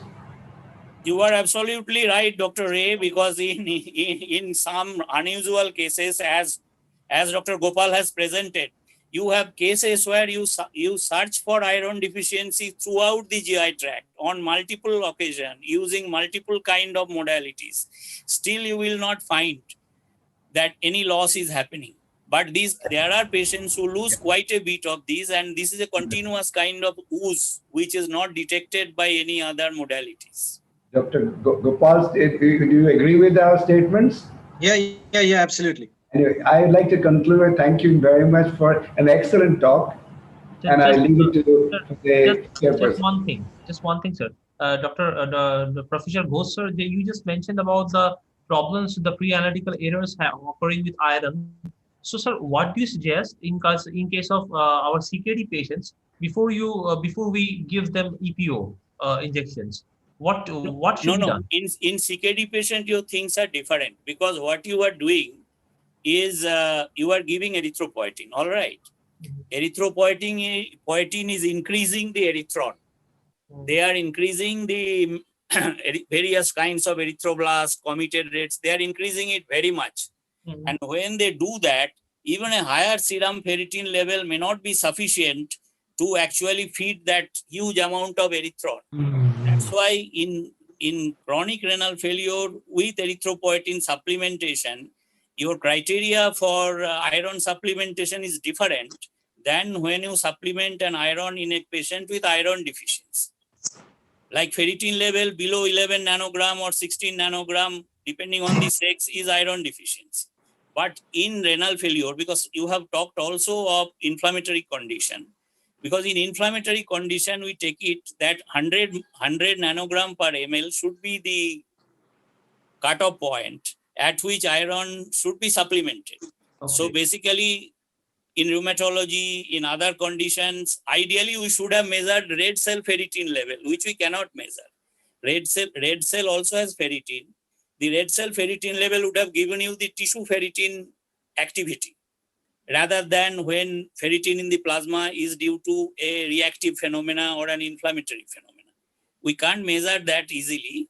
That's why we take the serum ferritin level of 100 and below in an inflammatory condition or a renal condition as a cutoff point where we have to supplement iron. Thank you, sir. Thank you.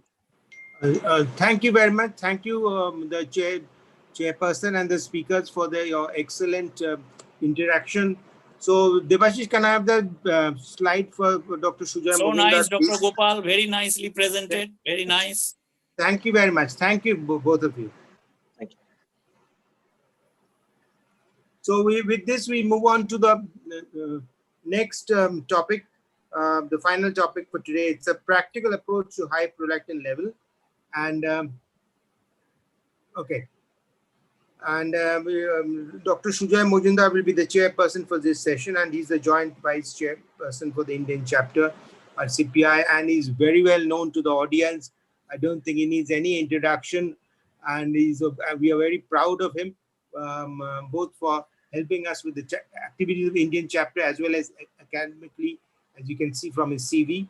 And we have a relatively young speaker, Dr. Rana Bhattacharya, who's from the very early passes MRCPI, first few batches after the exam was started in Kolkata. So over to Dr. Sujoy Majumdar for the next session on endocrinology, please. Thank you, Dr. Mukhopadhyay, for such a kind words. And what we're going to talk about today is one of the most baffling problems that we face in hyperprolactinemia. So often patients nowadays, thanks to the advent of the newer diagnostic technologies, many patients actually present with some bizarre symptoms, sometimes related to periods, sometimes related to discharge from the breasts, and so on and so forth. And often one of the things which the primary care physician does is get a prolactin level done. Now, often this is the starting point of all the problems. Often these patients are started on treatment for these high prolactin levels, sometimes which is not necessary, because sometimes most of these conditions can be sorted out by a proper clinical evaluation. So with this background, I'll invite our dear friend, Dr. Rana Bhattacharya, whom we know for a pretty long time. He has been attached with us ever since he passed his membership examinations way back in, I think, 2015. And he has been associated with the Department of Endocrinology and Metabolism at IPGM here.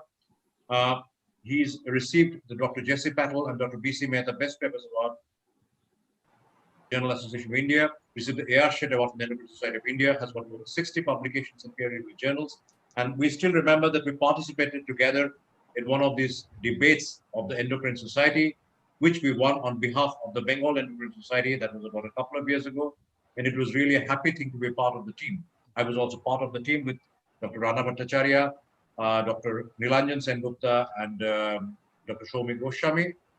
So anyway, so without wasting much time, let me invite Rana to give a fantastic deliberation on the nuances of hyperprolactinemia. Thank you. Thank you, Dr. Majumdar.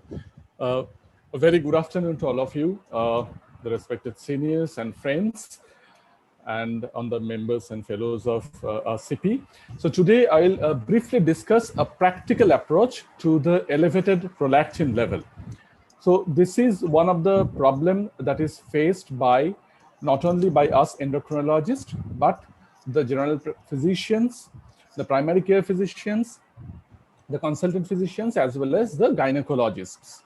So to start with, as customary with a definition, the definition is pretty simple. The prolactin level more than upper limit of normal is hyperprolactinemia. Now, what is the upper limit of normal? Just rule of thumb, in case of females, it's usually around 25 nanogram per ml. In case of male, it's usually 19 or 20. But before going into the details of hyperprolactinemia, actually, I would like to focus on some cases, real, day-to-day cases, because the approach should be a very practical and clinical one. So to start with, my first patient, a young lady complaining of milky discharge from her left breast for a very short duration of 2 weeks. The periods are regular.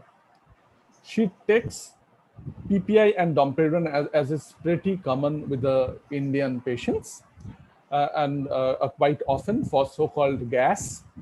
And the other parameters are normal, but prolactin level is elevated, which is prescribed by her primary care physician and referred to us. Now, this is one of the pretty straightforward and one of the commonest situation that everybody faces in day-to-day clinical practice. This is nothing but drug-induced hyperprolactinemia. It's a common situation. It's very reassuring that it's completely reversible on withdrawal of the drug.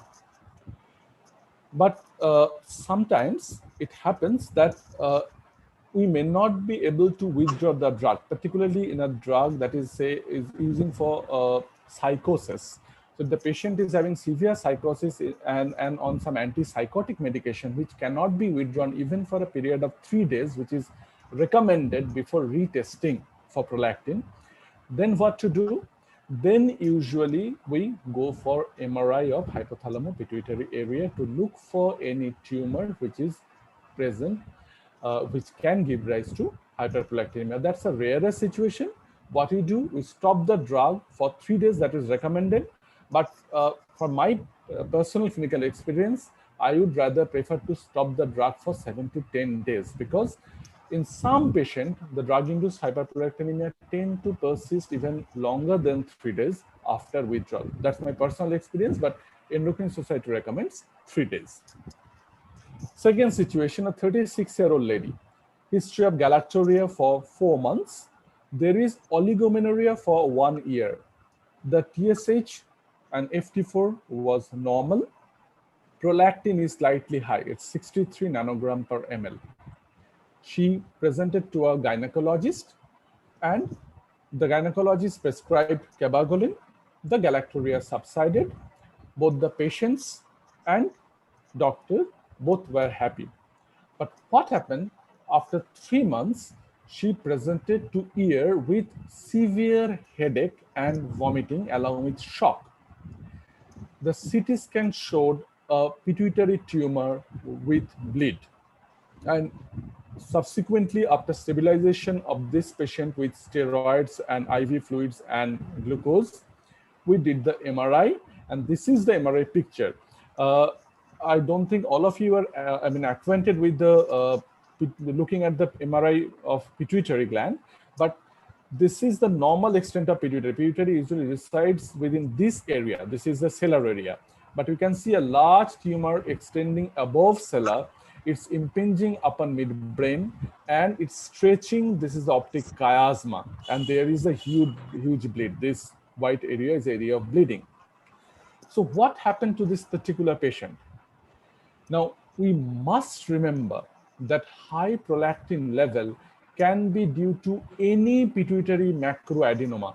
It may not secrete prolactin, but due to its size itself, it may compress the pituitary stalk and thereby causing the loss of inhibitory signal that is coming from hypothalamus and causing rise in prolactin level. In these situations, the prolactin is less than 100 nanogram per ml, and this particular patient was around 65. So as Dr. Mojumdar has pointed out during introduction, it's very, very important to evaluate the reason for hyperprolactinemia first. Unfortunately, that is not done quite often in the real life cases and can have such adverse consequences. In this situation, if the proper evaluation for hyperprolactinemia was undertaken, the patient would not lead with this apoplexy. So it's very important to evaluate and do not start cabergoline by reflex by seeing a high prolactin level and symptoms of galactorrhea. So it's very, very important point to remember. So this is a non-functional macroadenoma leading to pituitary stalk compression with slightly high prolactin level and ultimately landed with pituitary apoplexy.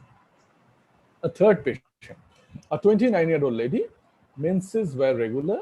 She's trying for pregnancy for the last 4 months. There is no history of galactorrhea.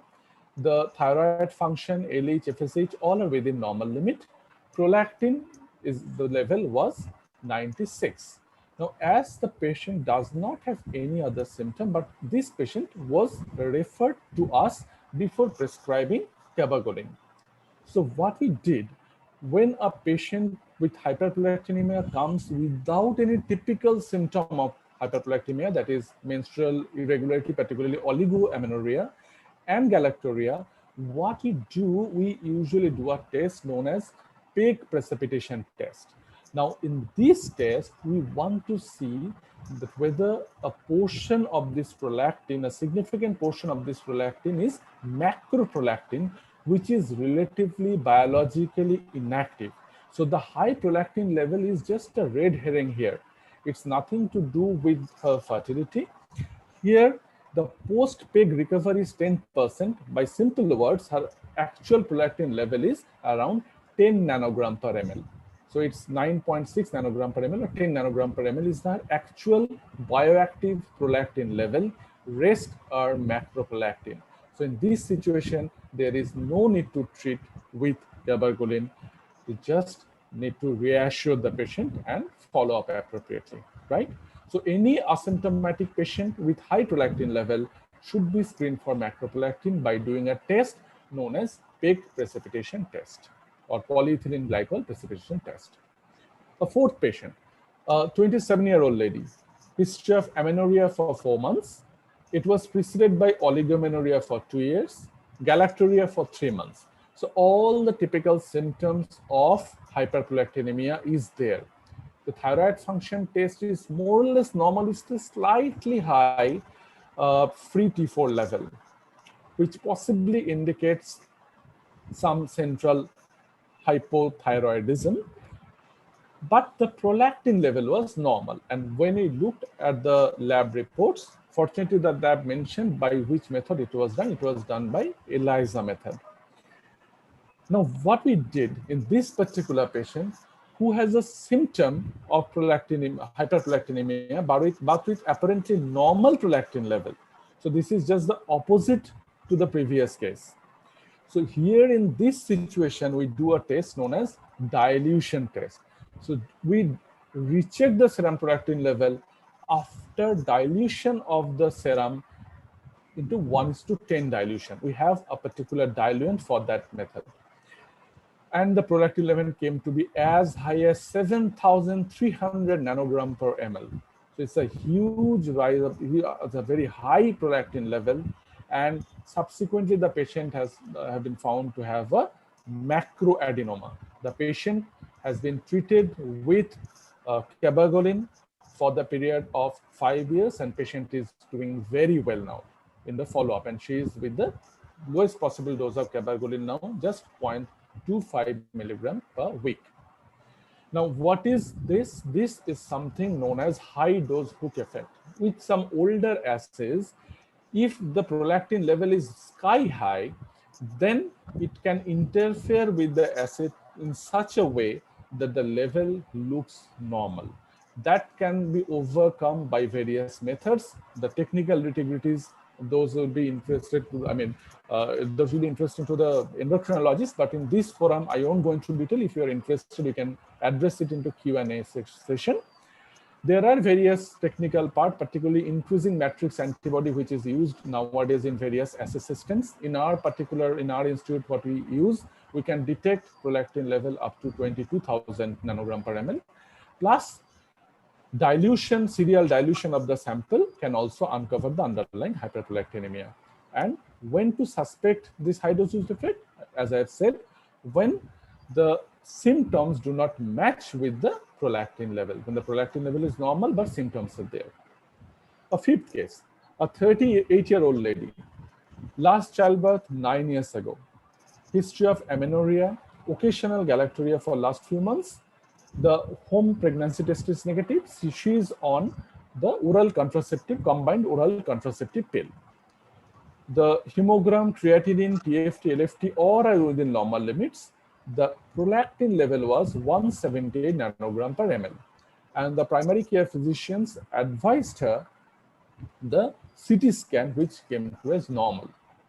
Now, what we did next, as the patient has galactorrhea and prolactin level is high, we did a MRI of hypothalamo-pituitary region, which showed a microprolactinoma. So sometimes combined OCP also gives rise to slightly high prolactin level, but is rarely beyond 100. And drug usually do not elevate prolactin beyond 200. I have highlighted the word usually because Personally, in rare cases, I have seen a drug-induced hyperprolactinemia with a prolactin level of more than 400.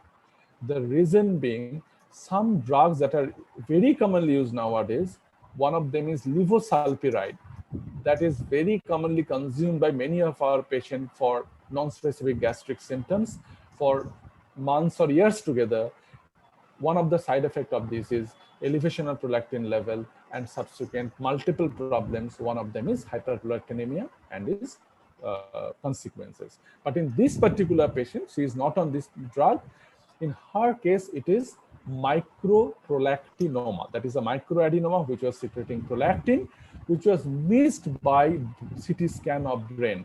Even standard MRI of brain or pituitary can miss the microprolactinoma. So whenever you suspect pituitary microprolactinoma, always write in your prescription MRI of hypothalamo-pituitary region with dynamic contrast. So this is the phrase that you should write. This is a particular kind of contrast study. When after injecting IV contrast, the cuts are taken in pre-specified sequences, and by those the small tumors can be picked up. So do not write MRI brain or CT scan brain. This is the take-home message for this particular patient. A sixth case, a 30-year-old woman, menstrual irregularities for 2 months, no history of galactorrhea, no history suggestive of or no examination point suggesting of androgen excess. The TSH is high and 3T4 is low, prolactin is slightly elevated. So what to do next? Again, this is a pretty straightforward patient. This is, of course, a patient of primary hypothyroidism. Hyperprolactinemia is pretty common in primary hypothyroidism due to the high TRH level, which is a stimulus for lactotropes. Usually the prolactin elevation is not very much, and after achieving euthyroidism, we should recheck the prolactin level, and if it is normal, we do nothing. We just continue the treatment of hypothyroidism. Now, a few basic part about hyperprolactinemia. Prolactin is a hormone which is synthesized and secreted from the pituitary lactotrope. Unlike other pituitary hormones, which are under predominant stimulatory signal from the hypothalamus, prolactin is under predominant inhibitory signal for hypothalamus by the dopaminergic signal. By D2 receptors are there on lactotrope, by which it gets inhibited. And hyperprolactinemia can have various symptoms like galactorrhea, amenorrhea, subfertility, loss of libido, particularly in men, but many cases may remain asymptomatic. If we look at the causes of hyperprolactinemia, the look is exhaustive, but we should not get depressed by looking at the list. Rather, we should have a pathophysiological look. So if you look at the various aspects of the stimulus and stimulatory and inhibitory signals to pituitary, we can remember the various causes, like the inhibition of dopamine by neurogenic causes like chest wall injury, breast stimulation, breastfeeding, or some drugs like, as I've said, like levosulpiride, like domperidone. Those can give rise to the reduced dopaminergic tone, inhibition of D2 receptor, the D2 blockade, and causing hyperprolactinemia. Some situation like pregnancy or COCP can lead to hyperprolactinemia by stimulation of estrogen. Sometimes the elimination by kidney is hampered in renal failure, which can also lead to hyperprolactinemia. Medications I have discussed. Primary hypothyroidism I have covered. And ultimately, the adenomas as well as the large tumors which causes top compression, both can cause hyperprolactinemia. Beyond that, just a relevant topic known as normoprolactinemic galactorrhea. Some subset of patient can come with a history of galactorrhea but with normal prolactin level. This occurs due to enhanced sensitivity of breast to prolactin. Now, how to manage prolactinoma? Just very briefly, I'll discuss. The target of our therapy is twofold. Number one, we aim to lower the prolactin level to reduce the symptom. Elevated prolactin per se does not do any harm, but high prolactin level leading to galactorrhea and hypogonadism can cause problem. The reduction of tumor size is also important, particularly in the cases of macroprolactinoma, because more than 90% cases of macroprolactinoma is amenable to the standard doses of cabergoline. So these are the indication for treatment: the macroprolactinoma, any macroprolactinoma, and microprolactinoma. Sorry for the typo, this should be microprolactinemia. The microprolactinemia patient who are symptomatic should be treated with cabergoline. Some microprolactinemia patient who is asymptomatic, who does not have menstrual irregularity or galactorrhea, we just follow up the patient with serial prolactin estimation. We do not treat the patient. Standard treatment is cabergoline and bromocriptine, among which cabergoline is commonly used. We usually start with 0.25 milligram once or twice a week. We can up titrate the dose. Please remember the common side effect. Administer the drug at the night just before retiring to bed. Otherwise, there is more chance of postural hypotension and other side effects. There are very rare reports of right-sided valve regurgitation, but it's more relevant to the neurology patient rather than the for treatment of hyperprolactinemia, because we use much lower than the neurologic patients. How to monitor the therapy once the patient is started on cabergoline? We usually monitor with the prolactin level periodically. We usually do MRI every 6 months to 1 year, but if the patient has some compressive symptoms, particularly visual field defect, we do the MRI more frequently, say every 3 months. And in those patients with baseline visual field problem, we follow up with visual fields as well. And if there is any comorbidity, particularly hypogonadism and subsequent bone loss is very important. In macroprolactinoma, the loss of other pituitary hormones is also very significant, particularly central hypothyroidism and central adrenocortical insufficiency is very important features. We should treat those conditions accordingly.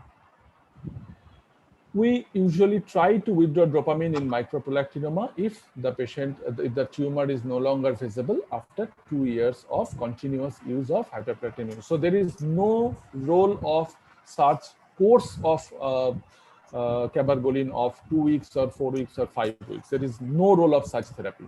We should continue it for at least 2 years. Then we should taper, but usually, if needed, it may be years together. Temozolomide, I won't go into this detail, that is very rarely needed. Surgery, although the list is very long, please remember, patient of prolactinoma very, very rarely needs surgery because medical treatment is the treatment of choice. So in a very selective patients, we advise for surgery. So I won't go into detail of those nitty-gritties now. Pregnancy is an issue, because you know the subfertility is caused by hyperprolactinemia. So whenever we treat with dopamine agonist, we ask the patients to follow the contraceptive practice with barrier contraception. Once we document regular menstrual cycles for 3 consecutive periods, we ask the patient to try to conceive. If there is missed period, patient should immediately check for pregnancy status, and if it's found to be pregnant, the dopamine agonist should be stopped. In very rare occasion, we can continue dopamine agonist if the tumor is invasive or abutting optic chiasma, but again, those are technical rare nitty-gritties, what I do not cover during this discussion. So take-home message would be, hyperprolactinemia is a very common situation what we face in day-to-day clinical practice. Detailed history taking, particularly in respect to medicine use, is of utmost importance. It avoids the needs for the unnecessary drug therapy and its consequent side effects and unnecessary investigations. Judicious evaluation is very, very important. Otherwise, very bizarre kind of outcome can occur, and some of which can be very serious. So proper evaluation of this patient is very, very important. There are many diagnostic pitfalls, as I have discussed.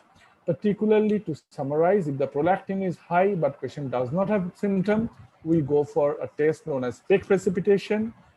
On the other hand, if we found the lower than expected prolactin, either in respect to the symptom of the patient, or the MRI shows a large pituitary tumor, but the prolactin is lower than normal, then we go for dilution test. So mildly raised prolactin does not mean there is no tumor.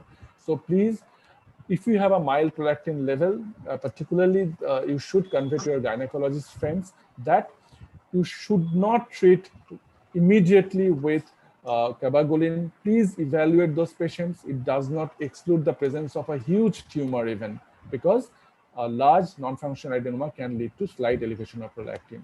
And hyperprolactinemia should not be equated with cabagolin therapy. We should wait and watch. And improper use of dopamine agonists not only leads to side effect, but also leads to delayed and misdiagnosis with potentially fatal outcome. So prolactinomas rarely require surgery. If diagnosed, long-term medical therapy usually cures or at least ameliorates the tumor, reduce the size of tumor to a significant extent for most of the patient. Thank you for your patient hearing. Thank you, Rana, for such an excellent deliberation. Just a few comments, and after that, we have got a few questions. The first thing regarding the stock compression of pituitary. Basically, if you look at the standard guidelines from the Williams textbook, it says that the prolactin can go up to 150. It can vary. This is actually very variable results. It can vary between 30 and 150. So just less than 100, that's the commonest one, but it can go up to 150. So that's one part of the story. And second thing where I would slightly disagree with you is regarding the continuation of the dopamine agonist therapy during pregnancy. If you look at it, most of the current guidelines have suggested that the dopamine agonist, particularly bromocriptine, is pretty safe. So if somebody's prolactin level is having a microprolactin, as we all appreciate, a micro can even a microprolactinoma can undergo an increase in the size during pregnancy. And we have seen patients, particularly when I was working in UK, where they have led to actually compression of the optic stalk, so optic chiasma. So basically, in these sort of situations, perhaps if we are dealing with a large tumor, it's probably a good idea not to discontinue the dopamine agonist therapy, but to continue that. So I would like to know what is your opinion? Okay, yeah. Regarding the first point that about up to 150, yes, endocrine statistics is up to 100. Williams textbook say 150. That's okay. But practical point is that if we see a large tumor which causes the compression of pituitary stalk, leading to elevation of prolactin level, it may be 100 or 150. But if it is prolactinoma, it goes much higher. Then it's much higher, because in prolactinoma, the size is well correlated with the prolactin level. That's the first question. Regarding the second point, I didn't go into very detail of those things because of lack of time. If a microadenoma, microprolactinoma is detected prior to pregnancy, what the guidelines suggest and what we do, we ask the patient not to become pregnant until the tumor becomes intracellular with continued dopamine agonist therapy. And as you rightly said, the dopamine agonist seems to be safe when it is used in a way that dopamine agonist is withdrawn while the pregnancy is diagnosed. So large amount of data has been gathered this way. So this is the safest approach. But as I have mentioned also, I mentioned it very fleetingly because of the lack of time. If the tumor is large one, particularly compressing the optic chiasma, or it is an invasive one, of course, we tend to continue with the dopamine agonist therapy during pregnancy, because the potential risk to the fetus, which is relatively much less than the chance of damage to the optic chiasma or other brain structures. So we usually continue dopamine agonist therapy with these patients, but this is a potentially rarer situation. What we practically do in macroadenoma, first we see the tumor is intracellular, then ask the patient to try for pregnancy. If the patient becomes pregnant, we stop dopamine agonist. We follow up the patient symptomatically and with the serial visual field testing. If there is problem with visual field, particularly in the second trimester, we do a non-contrast MRI to see the tumor size. If it is large, then we recommend the dopamine agonist therapy even during pregnancy. But of course, I avoided such a detailed discussion because I mean it's a general medicine type of meeting. But those are the technical parts which how we manage. So I think these are the two clarifications that. And you rightly mentioned about the misdiagnosis of macroprolactinoma, because macroprolactin is something which is often missed out. So until unless you gave a very right take-home message that PEG preparation must be done for each and every suspected high prolactin level, where there is a complete lack of symptoms. Yes. Yes. There's a question from Dr. Shayak Rai. He wants to know about the NICE guidelines on prolactinoma in pregnancy. I think we've nice. I think we've discussed NICE guideline. The one thing about go on.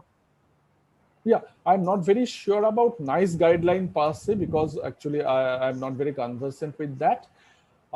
We usually follow the standard of maybe Endocrine Society as well as other bodies, and as well as European Society of Endocrinology, and that's what we have discussed.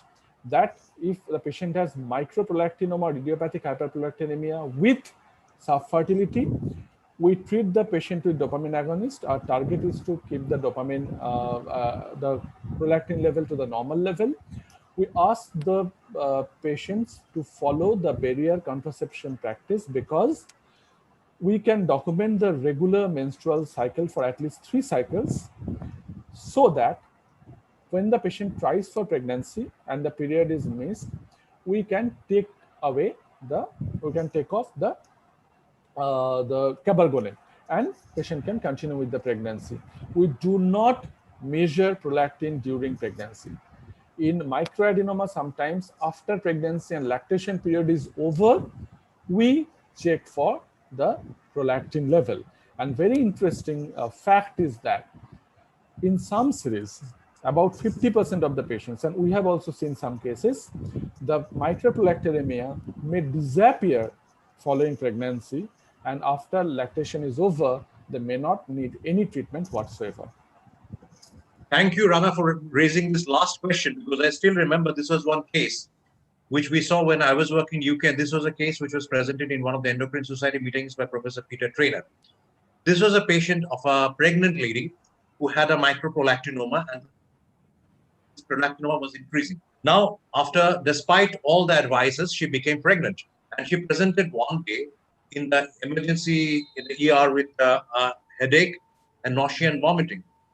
And at that time, they did a non-contrast MRI, and they found out that basically there was a bleed inside that prolactinoma. Subsequently, obviously, because the patient was pregnant and there was nothing they could do, they just decided to keep the patient on observation. Surprisingly, after 4 to 6 weeks, when the patient again came back for follow-up, the pituitary tumor had completely regressed and the prolactin had gone back to normal following this pituitary hemorrhage. So this was one very interesting case. I don't know whether you're present in that meeting in ICRCPI. This was a case presented by Professor Peter Traynor. Yes, and we had seen this case when I was working there. So this was a very highly discussed case at the time. A spontaneous resolution of a prolactinoma just following pregnancy. Rana, excellent presentation. One question. This is Devmalo. Yes, here. Yes. I know your voice. Yeah. Yes. Excellent. Yes. Excellent talk and very lucid. Yeah. Thank you.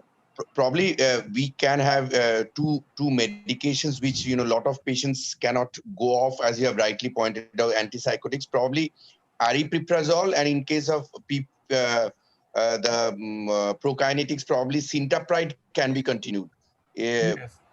Yes, but the problem is that with aripiprazole, I mean, sometimes if the patient is on other, in fact, aripiprazole and to some extent, olanzapine has a lesser propensity of hyperprolactinemia. But again, we have seen some patient of olanzapine having drug-induced hyperprolactinemia as well.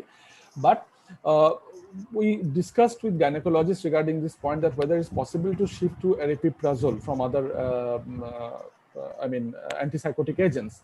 But most of the situation, they say that aripiprazole is not that effective an agent in many of the patients.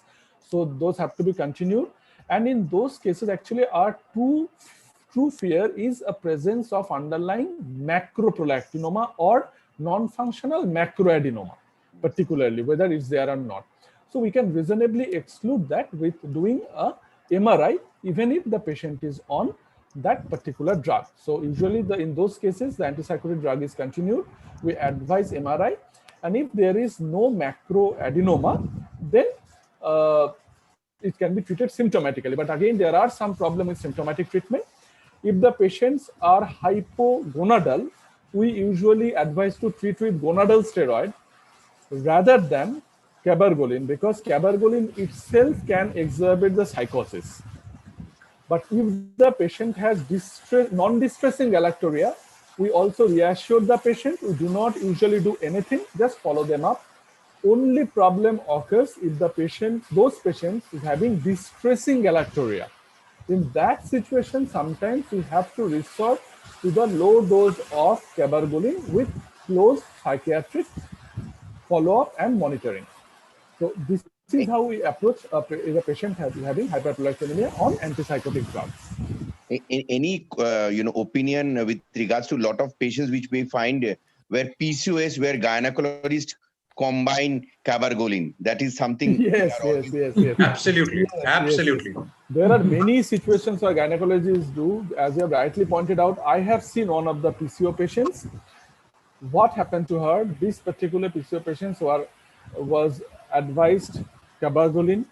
She developed nausea and vomiting, then advised the combination of PPI plus domperidone, and subsequently cabergoline is taken off.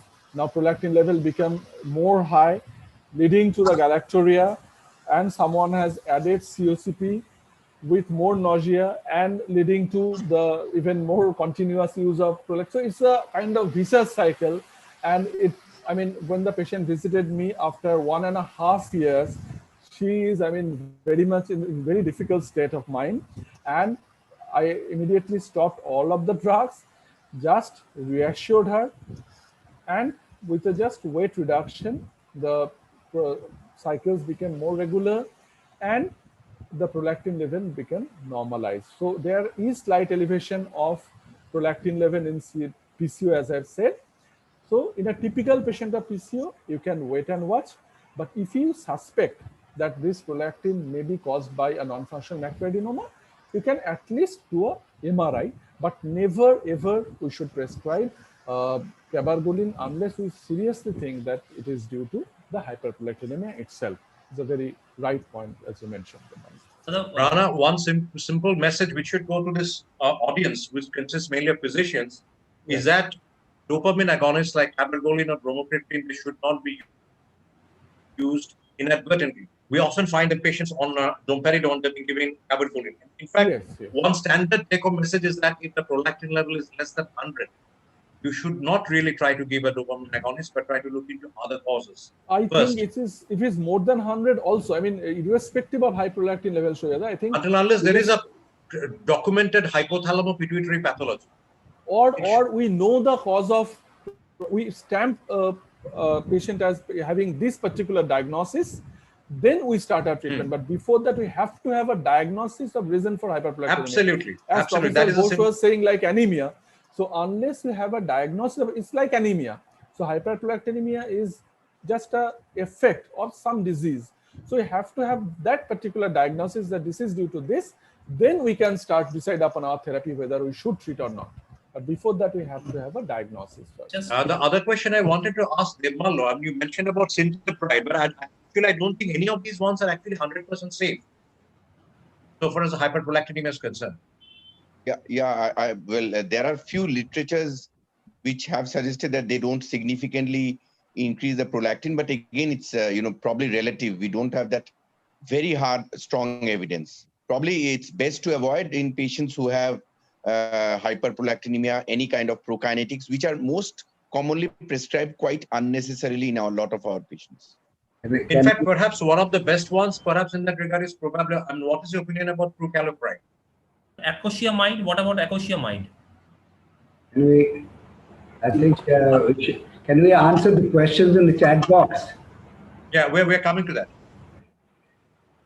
Acosciamide. Acosciamide, I am not very sure regarding. I haven't seen a single case yet.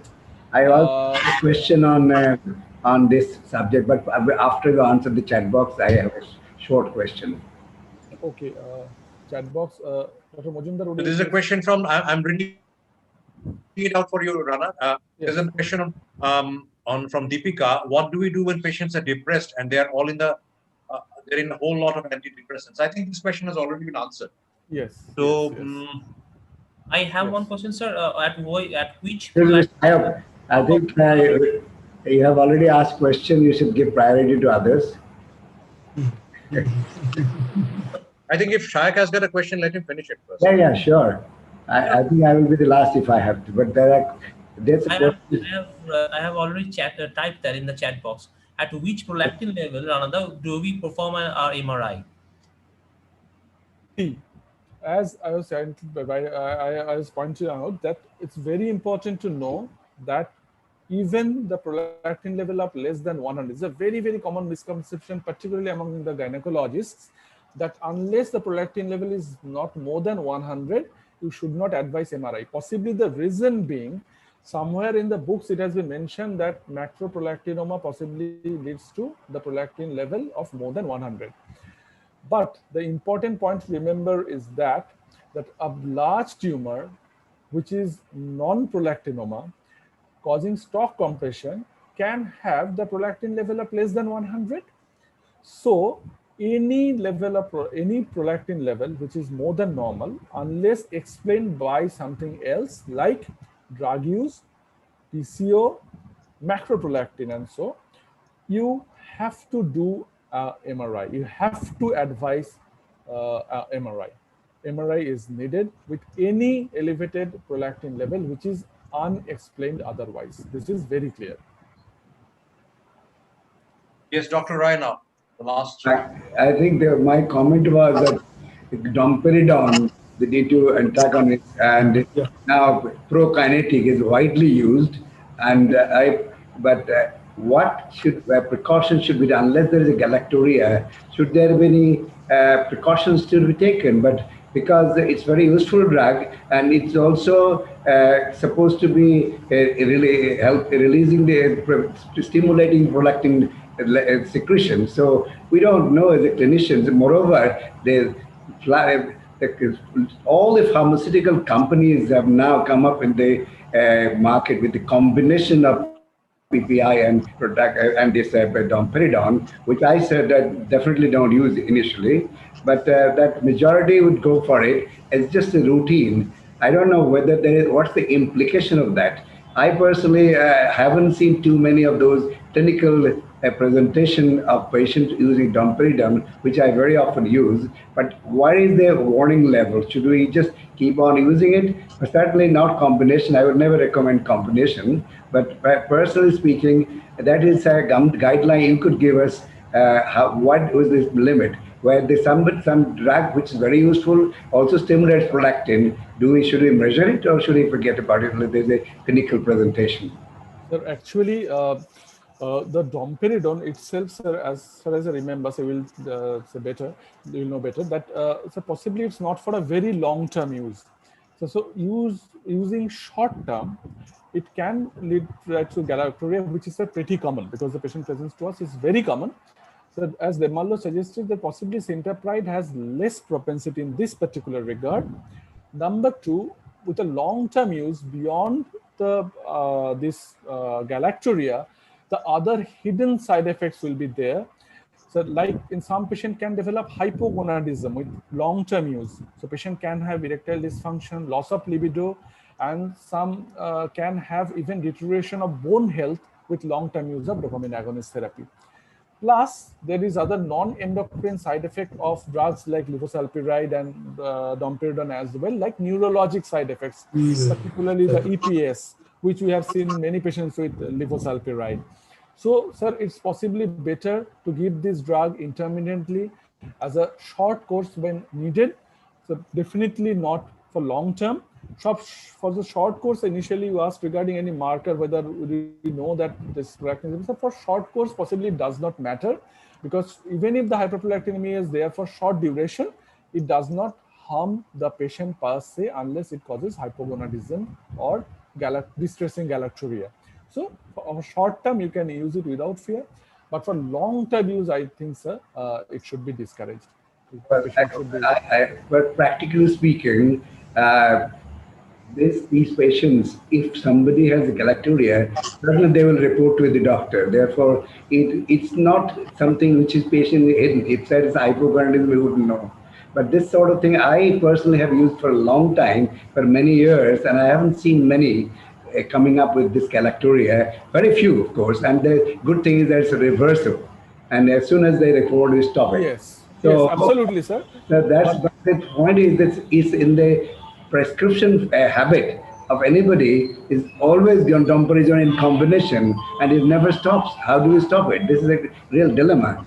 I mean, anyway, it's a comment, not a criticism or anything, but this is a scenario we live in. Okay, so I think excellent talk. So thank you, Dr. Rana Bhattacharjee, for your excellent talk, and Dr. Sujoy Mojumdar for chairing this session and for the active interaction of the audience. I think maybe before I hand over the session to Dr. Sujoy Mojumdar for the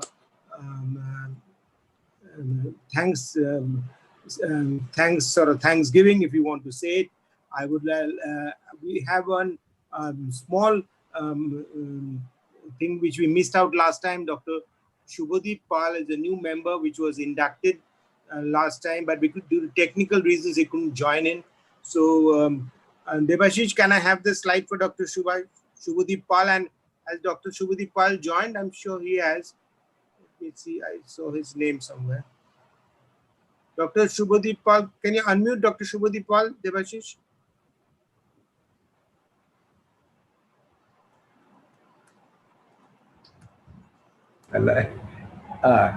No, where is that? No, he was there. I saw his name. Is he still having technical problems? Maybe he's there in the list of delegates, probably. No, I saw his name. Just let me check. The list of participants, maybe.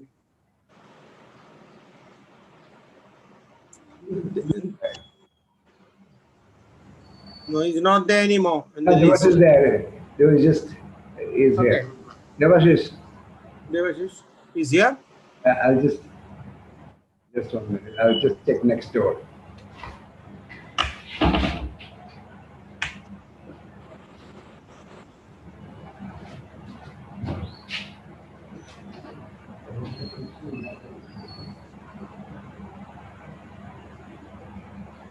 Devashish. And somebody give him a call, please. Yeah, we are asking Devashish to do that. But let me just check that.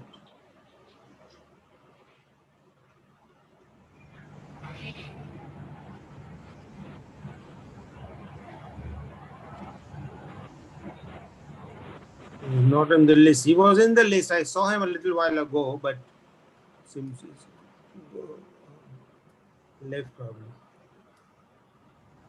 Just give.